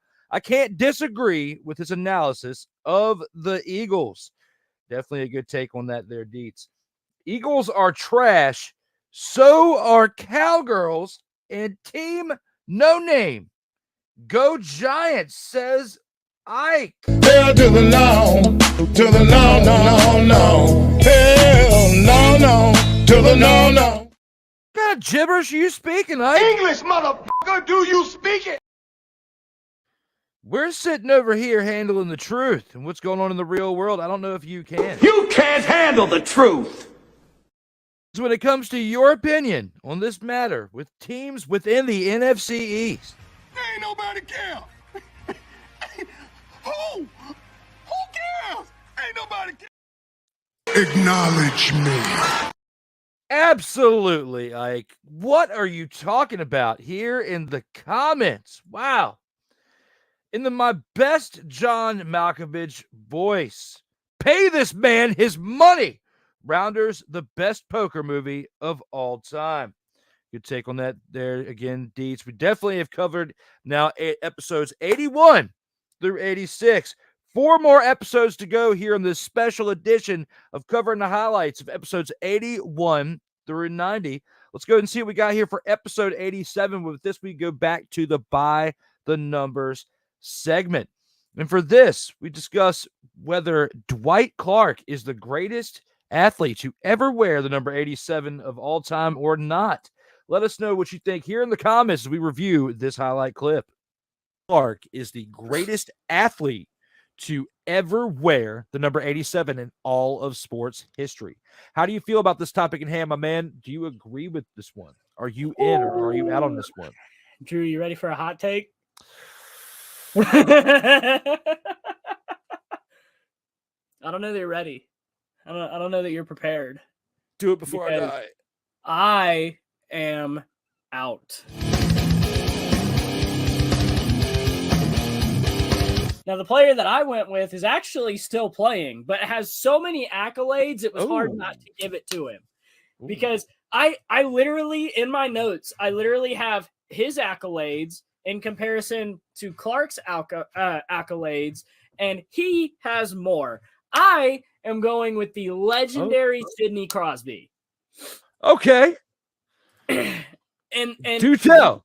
Yeah, so the biggest thing is when I was sitting here thinking about it and looking at it and really, trying to nail down, what player I could give this to, Clark was really up there. And then I started thinking about it, and, those of you who have watched the show understand that I am a massive hockey fan.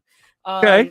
And Sidney Crosby got elected to another All-Star this year, which makes it a 9th All-Star appearance. The NFL's comparative thing to a NHL All-Star game is a Pro Bowl. Clark has 2 Pro Bowls, right? Sidney Crosby, right, has 3 Stanley Cups, right? Which is the epitome of, hockey, right? NFL's equivalent, obviously the Super Bowl. Clark has 2 Super Bowls. So right off the bat, Sidney Crosby has more All-Star appearances, more essentially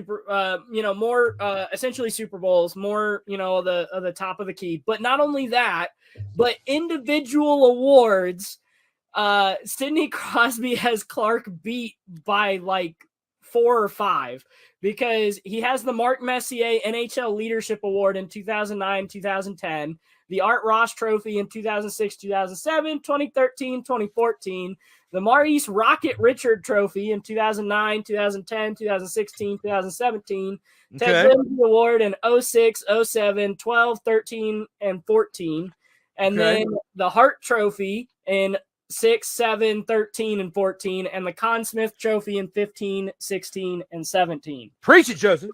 So, with that being said, obviously Clark is still going to have the fact that he is a Hall of Famer already. But with all of those accolades, you can't tell me that Crosby's not going to be there eventually. I have to give it to Sidney Crosby just because he has so many accolades. He's such a good player. And as I'm sitting here, like, thinking about my favorite players to watch wearing the number 87, even though he plays for the wrong team, I wish he was a Carolina Hurricane, I have to give it to Sidney Crosby. Joseph.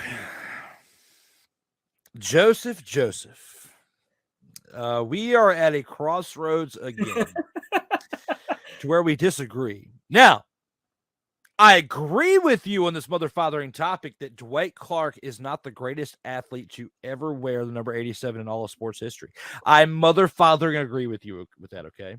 Okay. But I disagree with you on the choice, but I'll go ahead and start this with the I am out.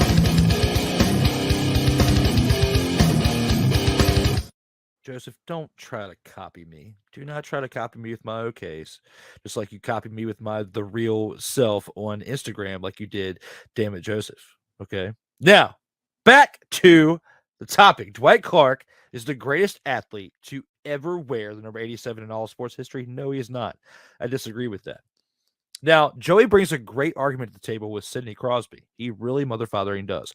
But I disagree with his choice because you have somebody who has won more titles than both. someone who has won 4 titles, someone who's won 4 Super Bowl titles with the number 87. A person that I would have expected mother, fathering Joseph Raymond to choose on this evening, as he is a fan of this team. He is a fan of this person.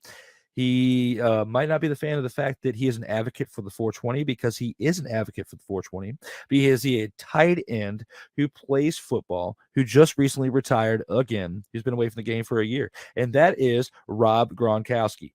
4 Super Bowls, a legendary tight end, one of the greatest tight ends to play, and helped Tom Brady in the second half of his career.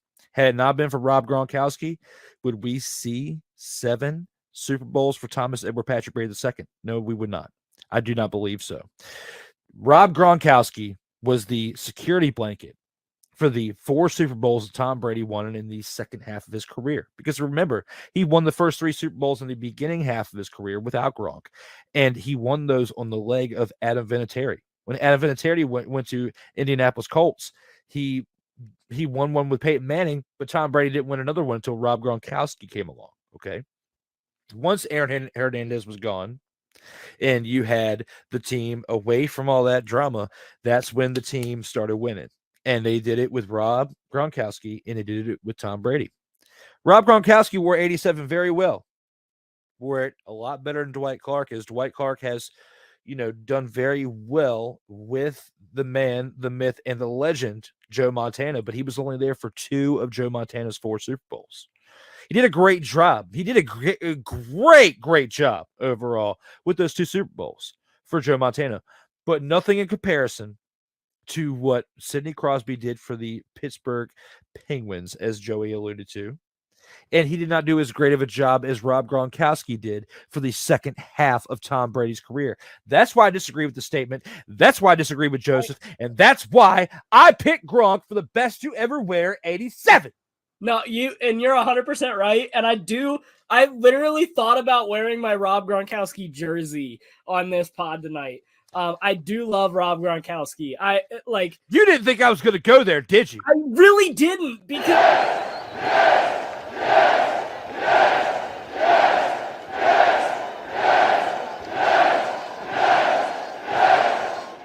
the people are laughing at you, Joseph. Okay.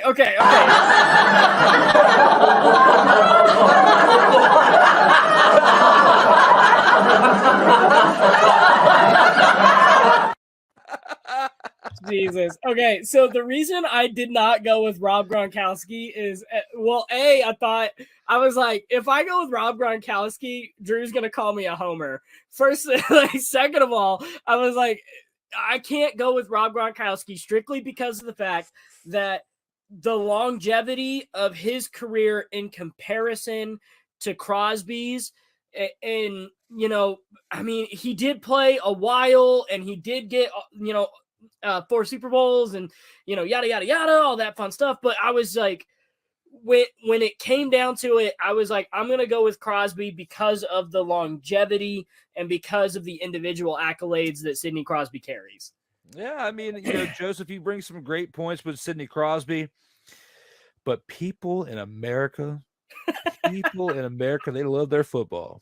That's true. If you were to ask the average American, football or hockey, you ask them, Joseph, you sit them down in a room like they're going to interrogate them, or they did a crime wrong, like you're watching an episode of Cops, and you would have watched for something that's crazy come out of control, which we're going to talk about this in the green room once we're done with this episode. I got some ideas for the next one, but I didn't have time to do it for this one. But fans, you're going to be really entertained in the next couple of weeks. But when you think about the episode of Cops, and you think about all the wild stuff that happens out there in those streets, and you think about how things can come into a full circle event for it, you just have to wait and see what I have up my sleeve, Joseph. I'm telling you, it's coming very soon, and it's going to be great. Sertoba Media, where the struggle is real to be awesome. So what do you guys think when it comes to the greatest to ever wear the number 87 in all of sports history? We are live here on August 28th at 8:35 p.m. Eastern time, as we're talking about the greatest episode highlights through the Inter-House Sports Debate. Here for episode 87, we were talking about the greatest athlete to ever wear 87 in all of sports history.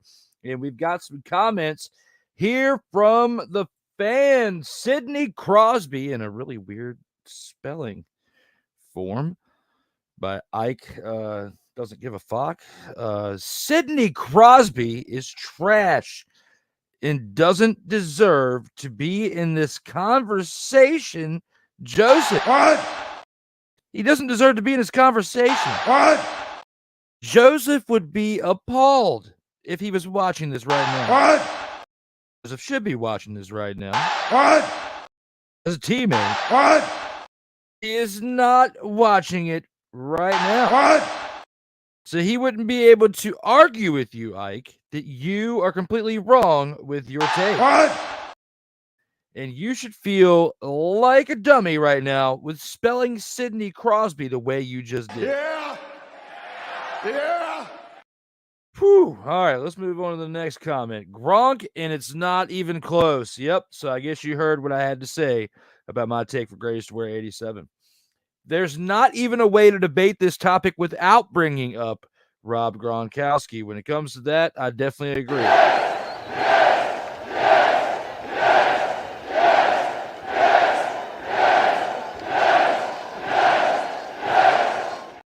And on that note, Yippee-ki-yay, motherfucker. there it is. When it comes to our next comment that we have here, Eric Decker was the second best to ever wear it. But I give it to Dwight Clark here. Would you please shut the hell up? And a little bit of this. Stay off the weed. Absolutely. What are you talking about out here, Ike? Eric Decker gets credit for having the hottest wife ever to wear number 87, y'all.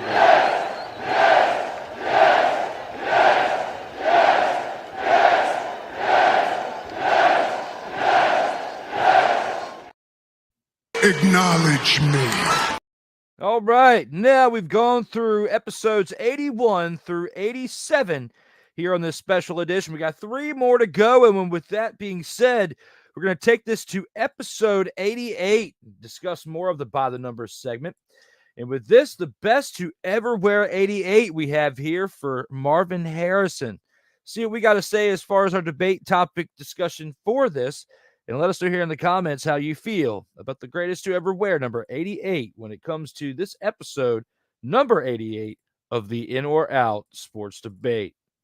Harrison is the greatest athlete to ever wear the number 88 in all of sports history. We've grown up watching football, other sports as well. When it comes to the number 88, Jonathan, of all sports, football, no matter what sport it is, who do you feel is the greatest athlete to wear 88? Are you in with Harrison or are you out? You can count me in on this one. Look, Marvin Harrison was the man. Great hands, great feet. He can create his own separation. He was the one wide receiver that can create his own plays, really. Just an amazing all-around talent. I saw his entire career. He was amazing. I think he's the best to ever wear number 88 in sports history. Okay. Based on what he did with the one and only Peyton Manning. When you put all that in perspective, it is time to do this once again. I disagree. I am mother-fathering out. Wow, you sound like Adam Sandler there. I did. You are spot on with that, and I love you. StreamYard to make where I can hear Jonathan, and we can also have him in the show as I'm going to give my take, and we can also hear him if he needs to give his 2 cents as well. But when it comes to the greatest wear 88, Marvin Harrison did some great mother-fathering things. Okay, he really did. He really did, Jonathan, and you give a great take on that. But he had Peyton Manning. Peyton Manning shifted that offense around.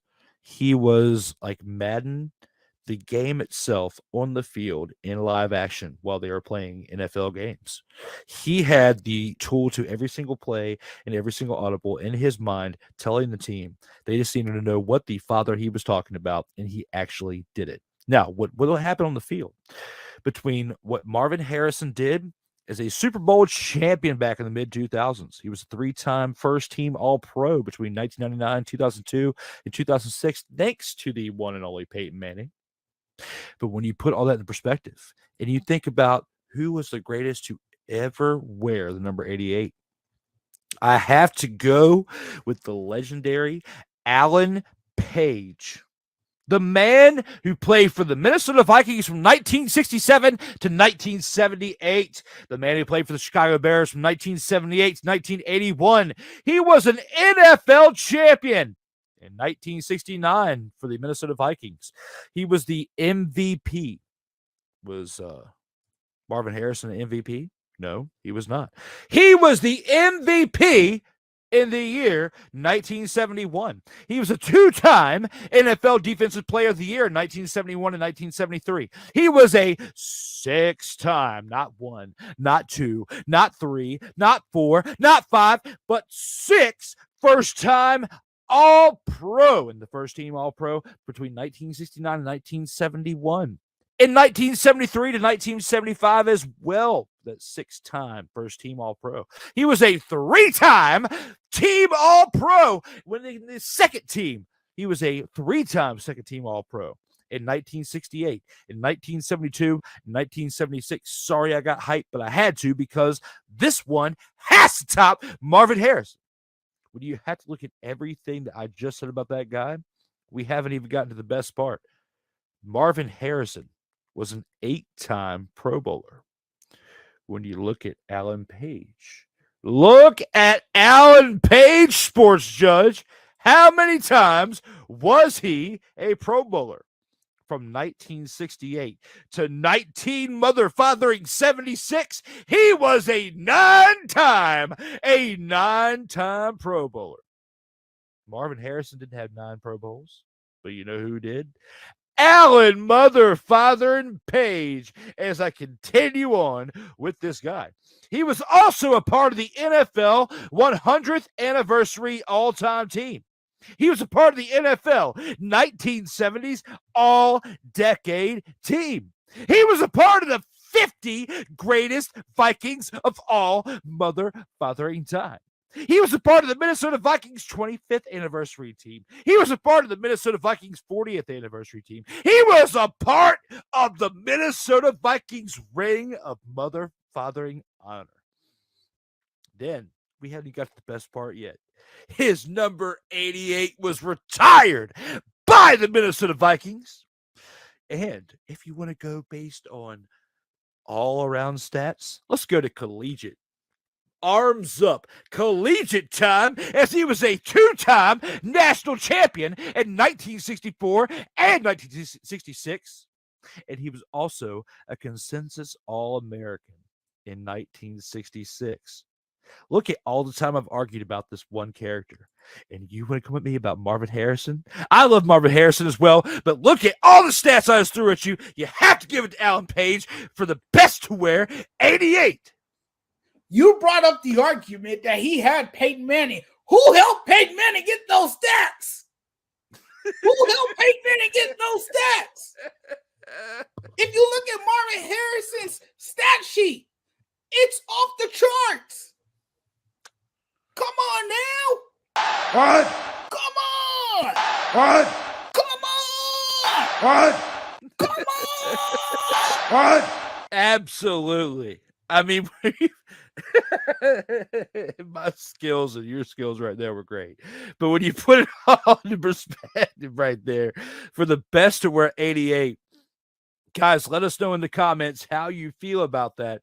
If you feel it was Marvin Harrison, Alan Page, or anybody else that has ever worn 88, Irvin, Dez, CD Lamb, I doubt it. But any of the other ones that have ever won 88, Dale Jarrett for NASCAR, anybody else that has ever won 88 and wore it better than what we have said here, let us know here in the comments. Surtoba Media, where the struggle is real to be awesome. So what do you guys think when it comes to the greatest to ever wear 88 when it comes to all athletes? Let's see what you got to say here in the comments as we are live. It is 8:45 p.m. Eastern time here on August 28th as we go through your comments right here on the show. And oh yeah, I knew this was going to come from Dietz when it comes to the greatest to wear 88 of all time as we are live. He says, yes, I'm a homer on this next topic. It's Michael Irvin. I had a non-Cowboys fan call my show when he talked greatest wide receiver of all time. And he argued with me that Irvin was the greatest of all time. Wow. Well, when it comes to that, when it comes to this right here, I disagree. When it comes to this right here, I have to say the following. Hell to the no, to the no, no, no, no. Hell no, no, to the no, no. Look at Mr. Page, as I discussed it, there in that highlight clip. And this dude was a Steelers fan. That says it all. Greatest to ever wear 88 was Dale Earnhardt Jr. Hell to the no, to the no, no, no, no. Hell no, no, to the no, no. Based on that gibberish you're speaking right now, I'm going to throw this out there too. English, motherfucker, do you speak it? Because when it comes to your thoughts on Dale Earnhardt Jr. is the greatest to ever wear 88, Ain't nobody care. Who cares? Ain't nobody care. Acknowledge me. there it is. Acknowledge me. When it comes to that there, Ike, because your comment was way out of line. Got to give it to a legend. No, we're not giving it to that legend of your choosing. Reggie Wayne helped a little bit to with Peyton. Yes, he was 87. And when I think about Reggie Wayne and Marvin Harrison, though, Marvin Harrison and Peyton Manning had a longer run.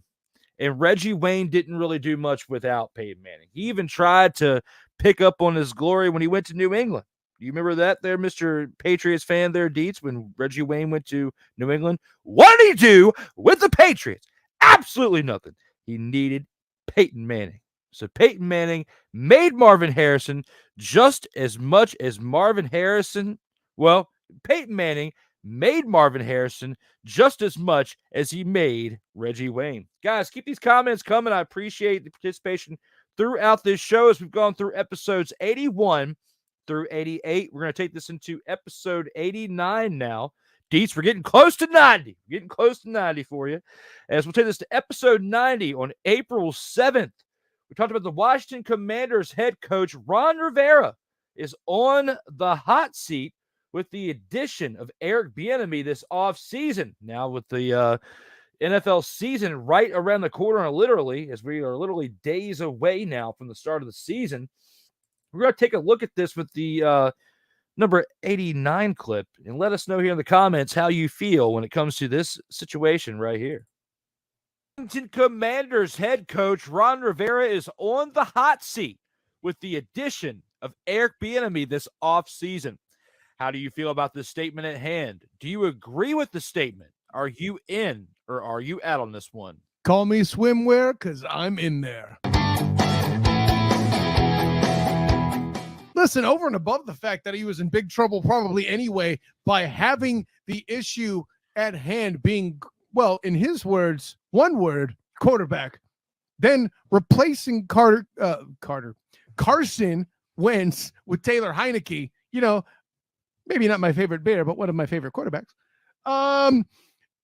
then goes around and puts the same player in question who's the problem in one word back in, and then does so because he claims he didn't know it was playoff contention.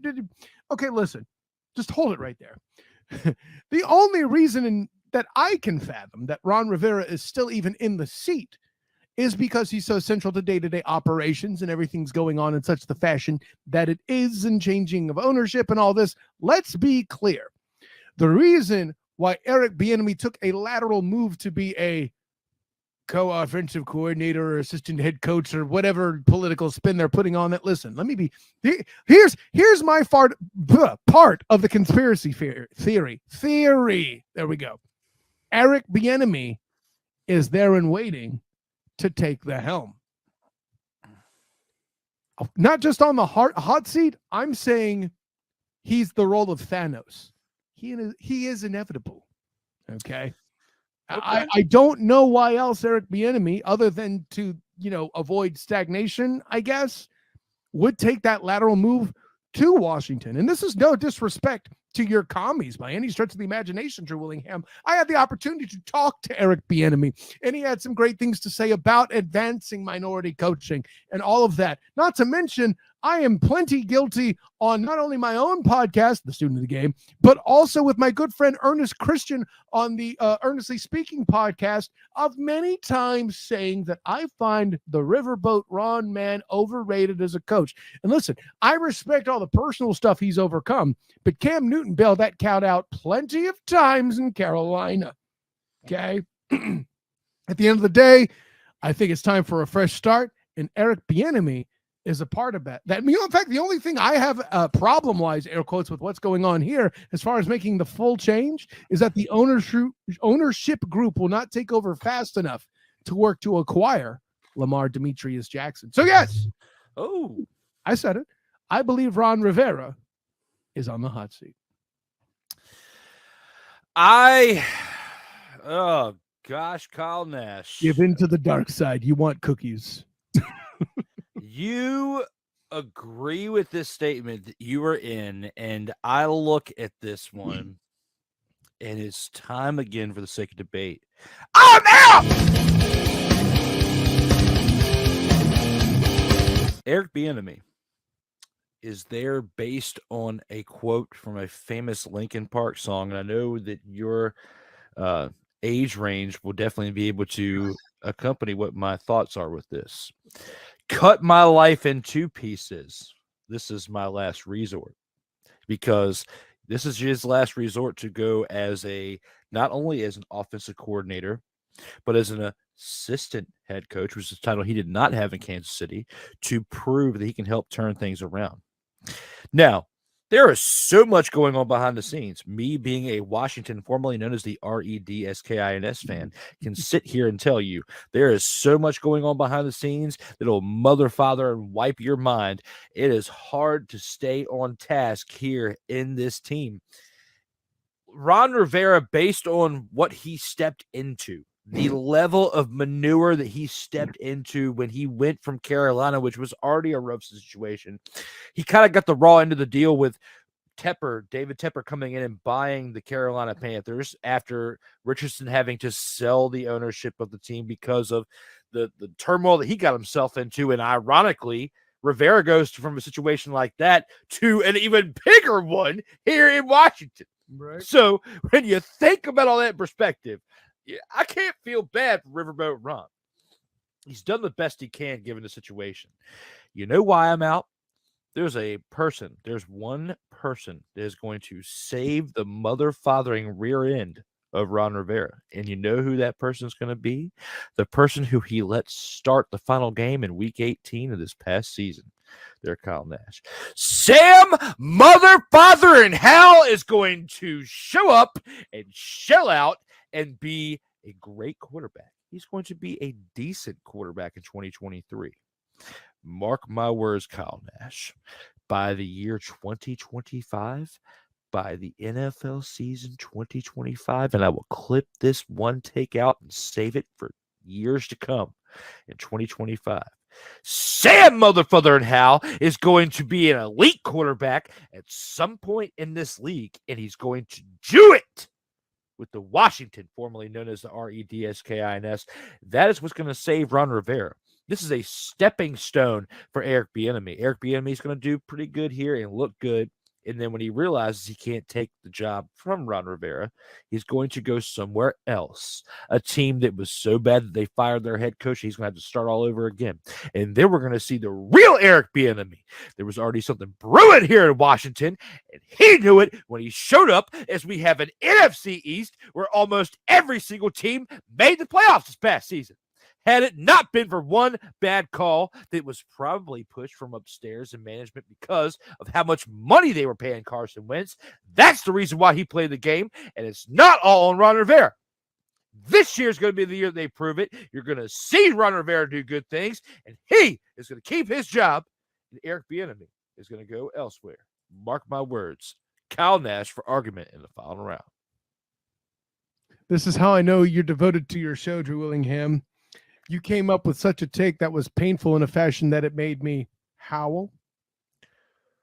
What are you doing right now? Gosh, I'm happy wearing North Carolina colors as you mentioned him. Jesus Lord.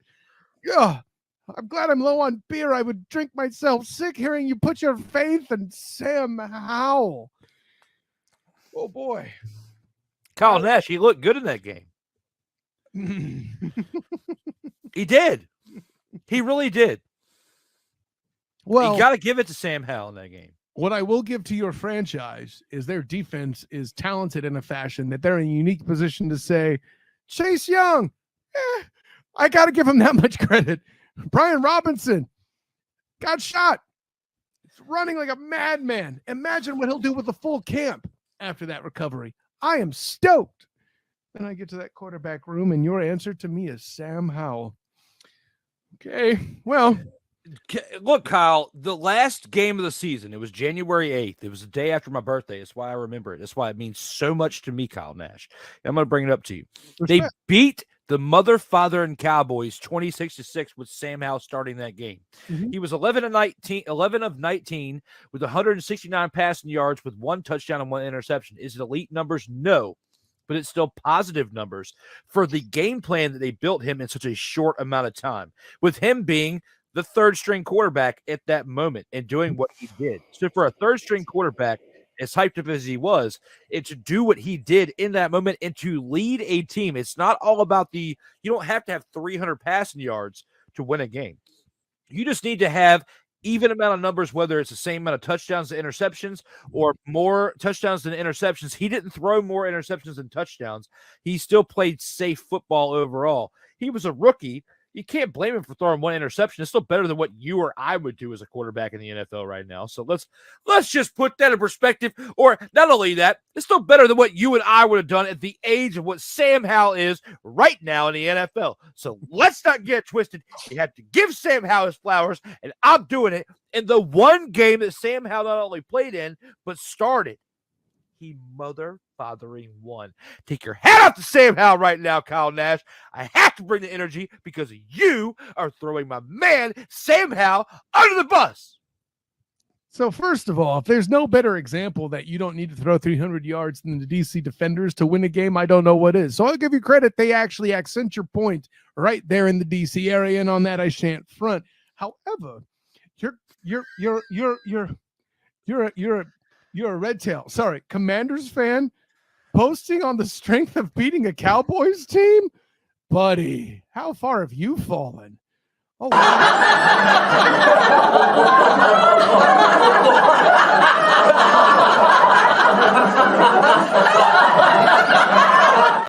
By You're the way, right, Kyle Nash. That's why thank they're you. laughing at us right now. Thank you for that clip live from the locker room of the 49ers every time they face them in the playoffs. Anyways, so listen, maybe Sam Howell will impress. I agree, but you'll excuse me if I'm unable to gird up that much excitement. Heck, I was staring at Brock Purdy and still am and going, I watched this cat twice in bowl games. I never saw that. So say what you will. Dude, I mean, do you think that if the San Francisco 49ers have to trade Brock Purdy, do you think that it makes sense for them to trade him to the Commies? If that were to happen, yeah, I wouldn't rule it out. But by the same token, I mean, I don't know. Is your quarterback situation that bad off? Like, Brock Purdy, at least Brock Purdy's more proven than Sam Howell. That's what I can give you. I don't think so. I think that You need Sam Howell in there who's already knows Ron Rivera's system. You have to keep it going. Stop throwing shade on my man Sam Howell. Everyone out there, I'm getting hyped up right now. Not just Kyle Nash, but other people out there. Superfly Ty, Tyrone Montgomery Jr. of the Legacy Maker Sports Network, and myself are like on an island right now. We are giving so much praise to Sam Howell. He got the dub in his lone start. Give him a chance, or at least give him a chance throughout training camp to prove and battle for the number one position. That's all I'm asking for when I say this for this position. Guys, let us know here in the comments how you feel about this. Do you think that Ron Rivera is on the hot seat with the addition of Eric Bieniemy? Let us know here in the comments. Surtoba Media, where the struggle is real to be awesome. So what do you guys think when it comes to the greatest in this conversation? Was it myself? Was it Kyle Nash when it came to discussing Eric Bieniemy and old Riverboat Ron in this conversation? Let's see what we got here for the comments. Looks like, but Sports Judge said who helped Peyton Manning. Reggie Wayne did a little. Yeah, I see what you're saying there now, Deets. I'm on record. Eric Bieniemy will be the Redskins head coach before the season is over. Yeah, Deets likes to call them that, just like Snowman. And Rivera hasn't helped himself with his comments during the offseason. Very true. That's Papa Roach, last resort. Yes, very true. Nobody cares. Go Giants, says Ike. Hell to the no, to the no, no, no, no. Hell no, no, to the no, no. Back to this. English, motherfucker, do you speak it? Absolutely, because your comment was... That's terrible. Absolutely. Guys, we've gone through episodes 81 through 89 now. We are now at the point where we've only got one more episode left to cover, and that is episode 90. And Ike, with the Nobody Cares, hopefully that's not the case, as we've got you guys here watching this live as we talk about episode 90. And this was done on April 8th.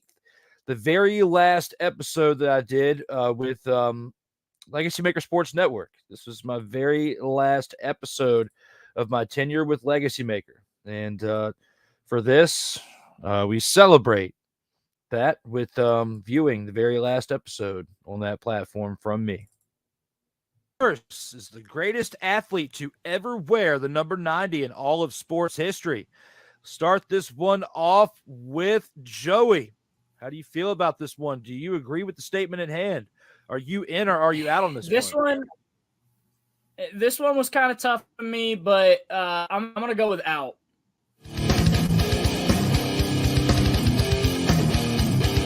So my thing is I actually went with Julius Peppers. I think that to me, for me, it was really entertaining to watch him play. He was NFL Defensive Rookie of the Year in 2002. He was an first team All-Pro three times second team All-Pro. Played in the Pro Bowl 9 times. He was on the NFL 2000s All-Decade team, 2010s All-Decade team. Won a ton of awards in college. Has his number retired. For North Carolina. He's a really great player. Was really entertaining to watch. So yeah, I'm gonna go with Julius Peppers. Joseph goes with Julius Peppers. How does Deets feel about this one? Do you agree with this one at hand? Do you want to go with Julius Peppers? Or you? I'm out. I'm out on Javon Curse. Okay. I'm out on Javon Curse because you look at the position that Javon Curse played. He played defensive end. How do we rate defensive ends? By sacking the quarterback. He had 74.5 sacks in his career. Julius Peppers had 175. Enough said. But to extend upon what the question was, the statement was Javon Curse is the greatest athlete to ever wear number 90. Julius Peppers not only was a great football player, he was also a college basketball player at the University of North Carolina, where that means where it means something to be on the basketball team. He was that good. When you sent me this and you sent me that it was going to be show number 90, immediately my thought was, oh, it's Julius Peppers. It's not even close. So you two are both going with Julius Peppers. But I'll go even further with number 90. You know, you can go way back in the day, and look, we go to defensive ends, but there was a guy in Kansas City. His name was Derek Thomas. Derek Thomas was really good because there was a dude on the other side, number 90, Neil Smith, that got after the quarterback as well, and he went on to win championships in Denver. So Neil Smith is a legacy 90. If Julius Peppers wasn't there, I'd be going with Neil Smith. You got guys like BJ Raji that wore number 90. You have some other guys. Hold on. I had a whole list of guys that would go above. You have the five, when he had 5 fingers, Jason Pierre-Paul would have been on this list. JPP came out like a bat out of hell, and then note to the kids out there: don't play with fireworks. Absolutely. So you both are out because you picked Julius Peppers at 90 over Javon Curse, pretty much. Absolutely. Yep.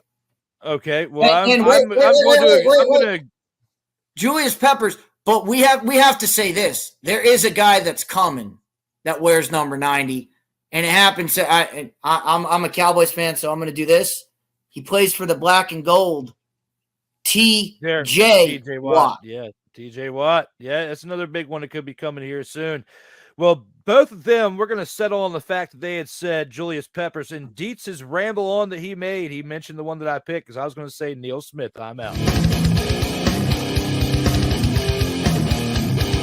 And good thing in Dietz's ramble, he didn't give it all away because I was able to at least save some of my notes that I had said, because in his ramble that he had, that Taco Bell ramble, I'll have to say for DC he had. I'll have to say he played for the Kansas City Chiefs from 88 to 96. Then went to the Denver Broncos from 97 to 99 and cashed in with those 2 Super Bowls. John Elway led that team too, but was a big part of that defense that helped keep them in the game as well. This man was a first-team All-Pro in 1993, a three-time second-team All-Pro within the years of 92, 95, and 97, a 6-time Pro Bowler in 91 to 95, as well as in 1997. He was an NFL forced fumbles co-leader in 1994, an NFL sack leader in 1993, part of the NFL 1990s All-Decade Team, as well as the Kansas City Chiefs Hall of Fame.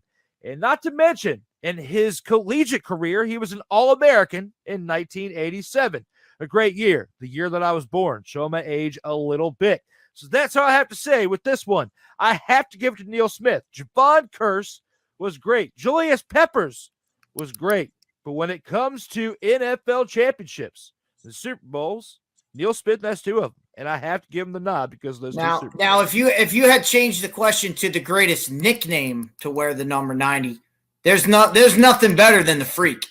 The Freak is a great nickname, especially for a defensive end. Yeah, and TJ Watt, you had a great mention of him. It's, if we have this conversation years from now, like 5 years from now, he could easily probably change this to where he is the best at 90. And by the way, I have to correct you, Drew.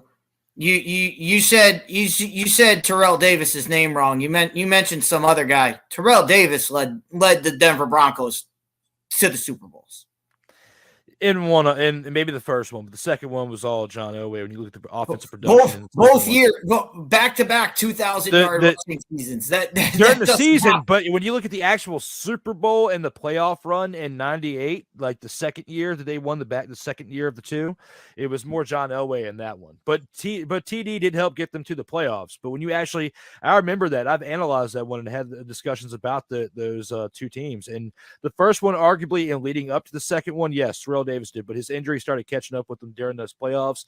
By the next year or two, he was out of the league within the next 2 years. So he didn't have a prolonged career. Once we got into the new millennium, he was out of the league. So that's pretty much how it went for there. But I'll give it to you for the first Super Bowl, yes, for that one. For with that one, I'll concede to that one. But guys, let us know in the comments how you feel about the best to wear 90. Surtoba Media, where the struggle is real to be awesome. Well, guys, what do you think when it comes to episode 90's highlight? We are finally at that point at the end of this edition where we've covered all of the episode's highlights within an 81 to 90, the ones where we had the most participation during those rounds of the show. As far as the comments from the fans, it looks like we've got now for the greatest of all in or out shows. Look at the hair on this episode. Yes, there was a lot of hair on that episode. Most hair in the history of sports debates, probably so. And the hair has gotten longer and definitely a little bit stringier. Now, of course, subscribe now and never miss out on new content. Thank you, Stream Elements, for that. This guy looks homeless and smokes meth for breakfast. Wow. Well, thank you for taking a dump on my guest. Breakfast of Champions Melvin, says Dietz to Melvin. I don't know if Melvin's aware that Dietz is Fifth Down Sports and that Dietz was in that episode.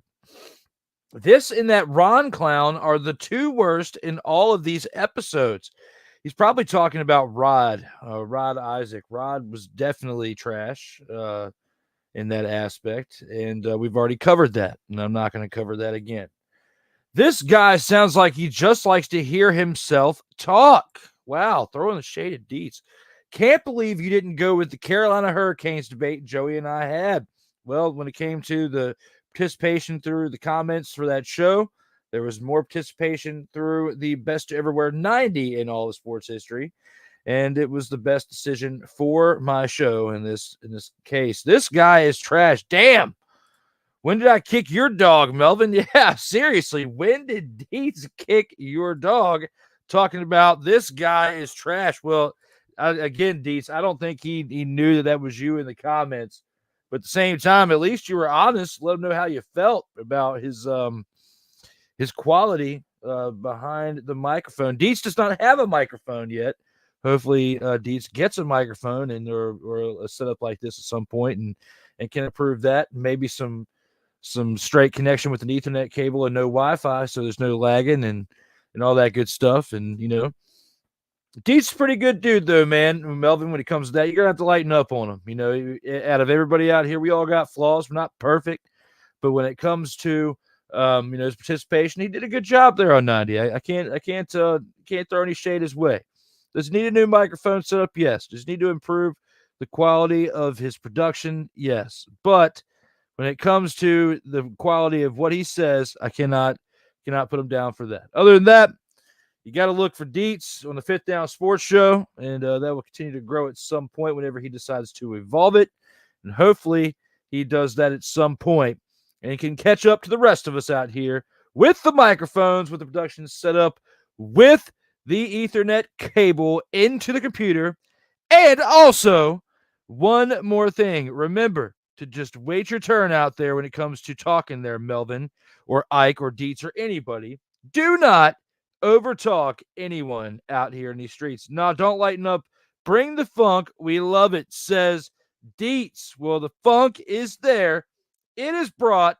Make sure that you can handle it when it comes to Ike, when it comes to Melvin, when it comes to anybody commenting out here in these streets. Guys, we've gone through all of the episodes on here. There's only one more thing we really got to do before we get on out of here, and that's even before the outro. We have to go to this episode's edition of The Final Word.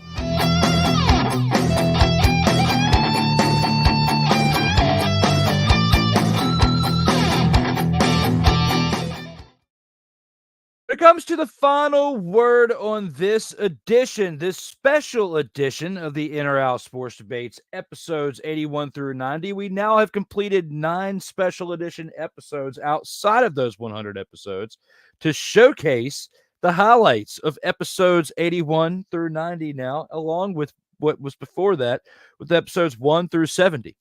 We've got one more special edition planned for you, and that is tomorrow night at 7:05 p.m. Eastern Time. We'll be looking at the highlights from episodes 91 through 100, and it's really wild to be here on August 28th and to say that I got to 100 episodes. When you think about everything that happened between episode 90 and 91, a lot happened. That's why there was a 10-week hiatus. And we didn't have any episodes for those 10 weeks. So, I'm grateful in some aspects that certain things did happen, wake-up calls. Grateful that I was able to make those moves to get to what I'm going to showcase tomorrow for Sartoba Media. As from episode 91 of the In or Out Sports Debate forward, all the In or Out Sports Debate shows have been on Sartoba Media as I've been growing that brand. And, started out with 3 subscribers. I created the page last year for YouTube, had like 3 subscribers, and then I started posting videos to it. Now we're up to 90 subscribers. So thank you guys out there who are watching this live. Thank you who are watching it, after it's been produced live and in syndication, I guess you can say. But thank you all for, staying fans of me and watching these shows. For the participation throughout these shows, even the best of series, because again, it is showcasing highlights, but I am still here live with you. So again, thank you all for the participation. Thank you all for liking and sharing, amongst your friends as well. And hopefully I can get to episode 100 within the next couple weeks. I was hoping to get there before the end of the summer, but it looks like it may take a little bit longer, but hey, small growth is still good growth, and I'll take it as we're doing everything we can to get better out here in these streets. Again, one great episode here for the best of episodes 81 through 90, and we've only got one more thing that's really truly left to do now at this point. And when it comes to outros, look at a semi-badass outro, okay? Everybody, I've got one more thing left for you before we do that, though. And that is, as always, stay safe out here in these streets.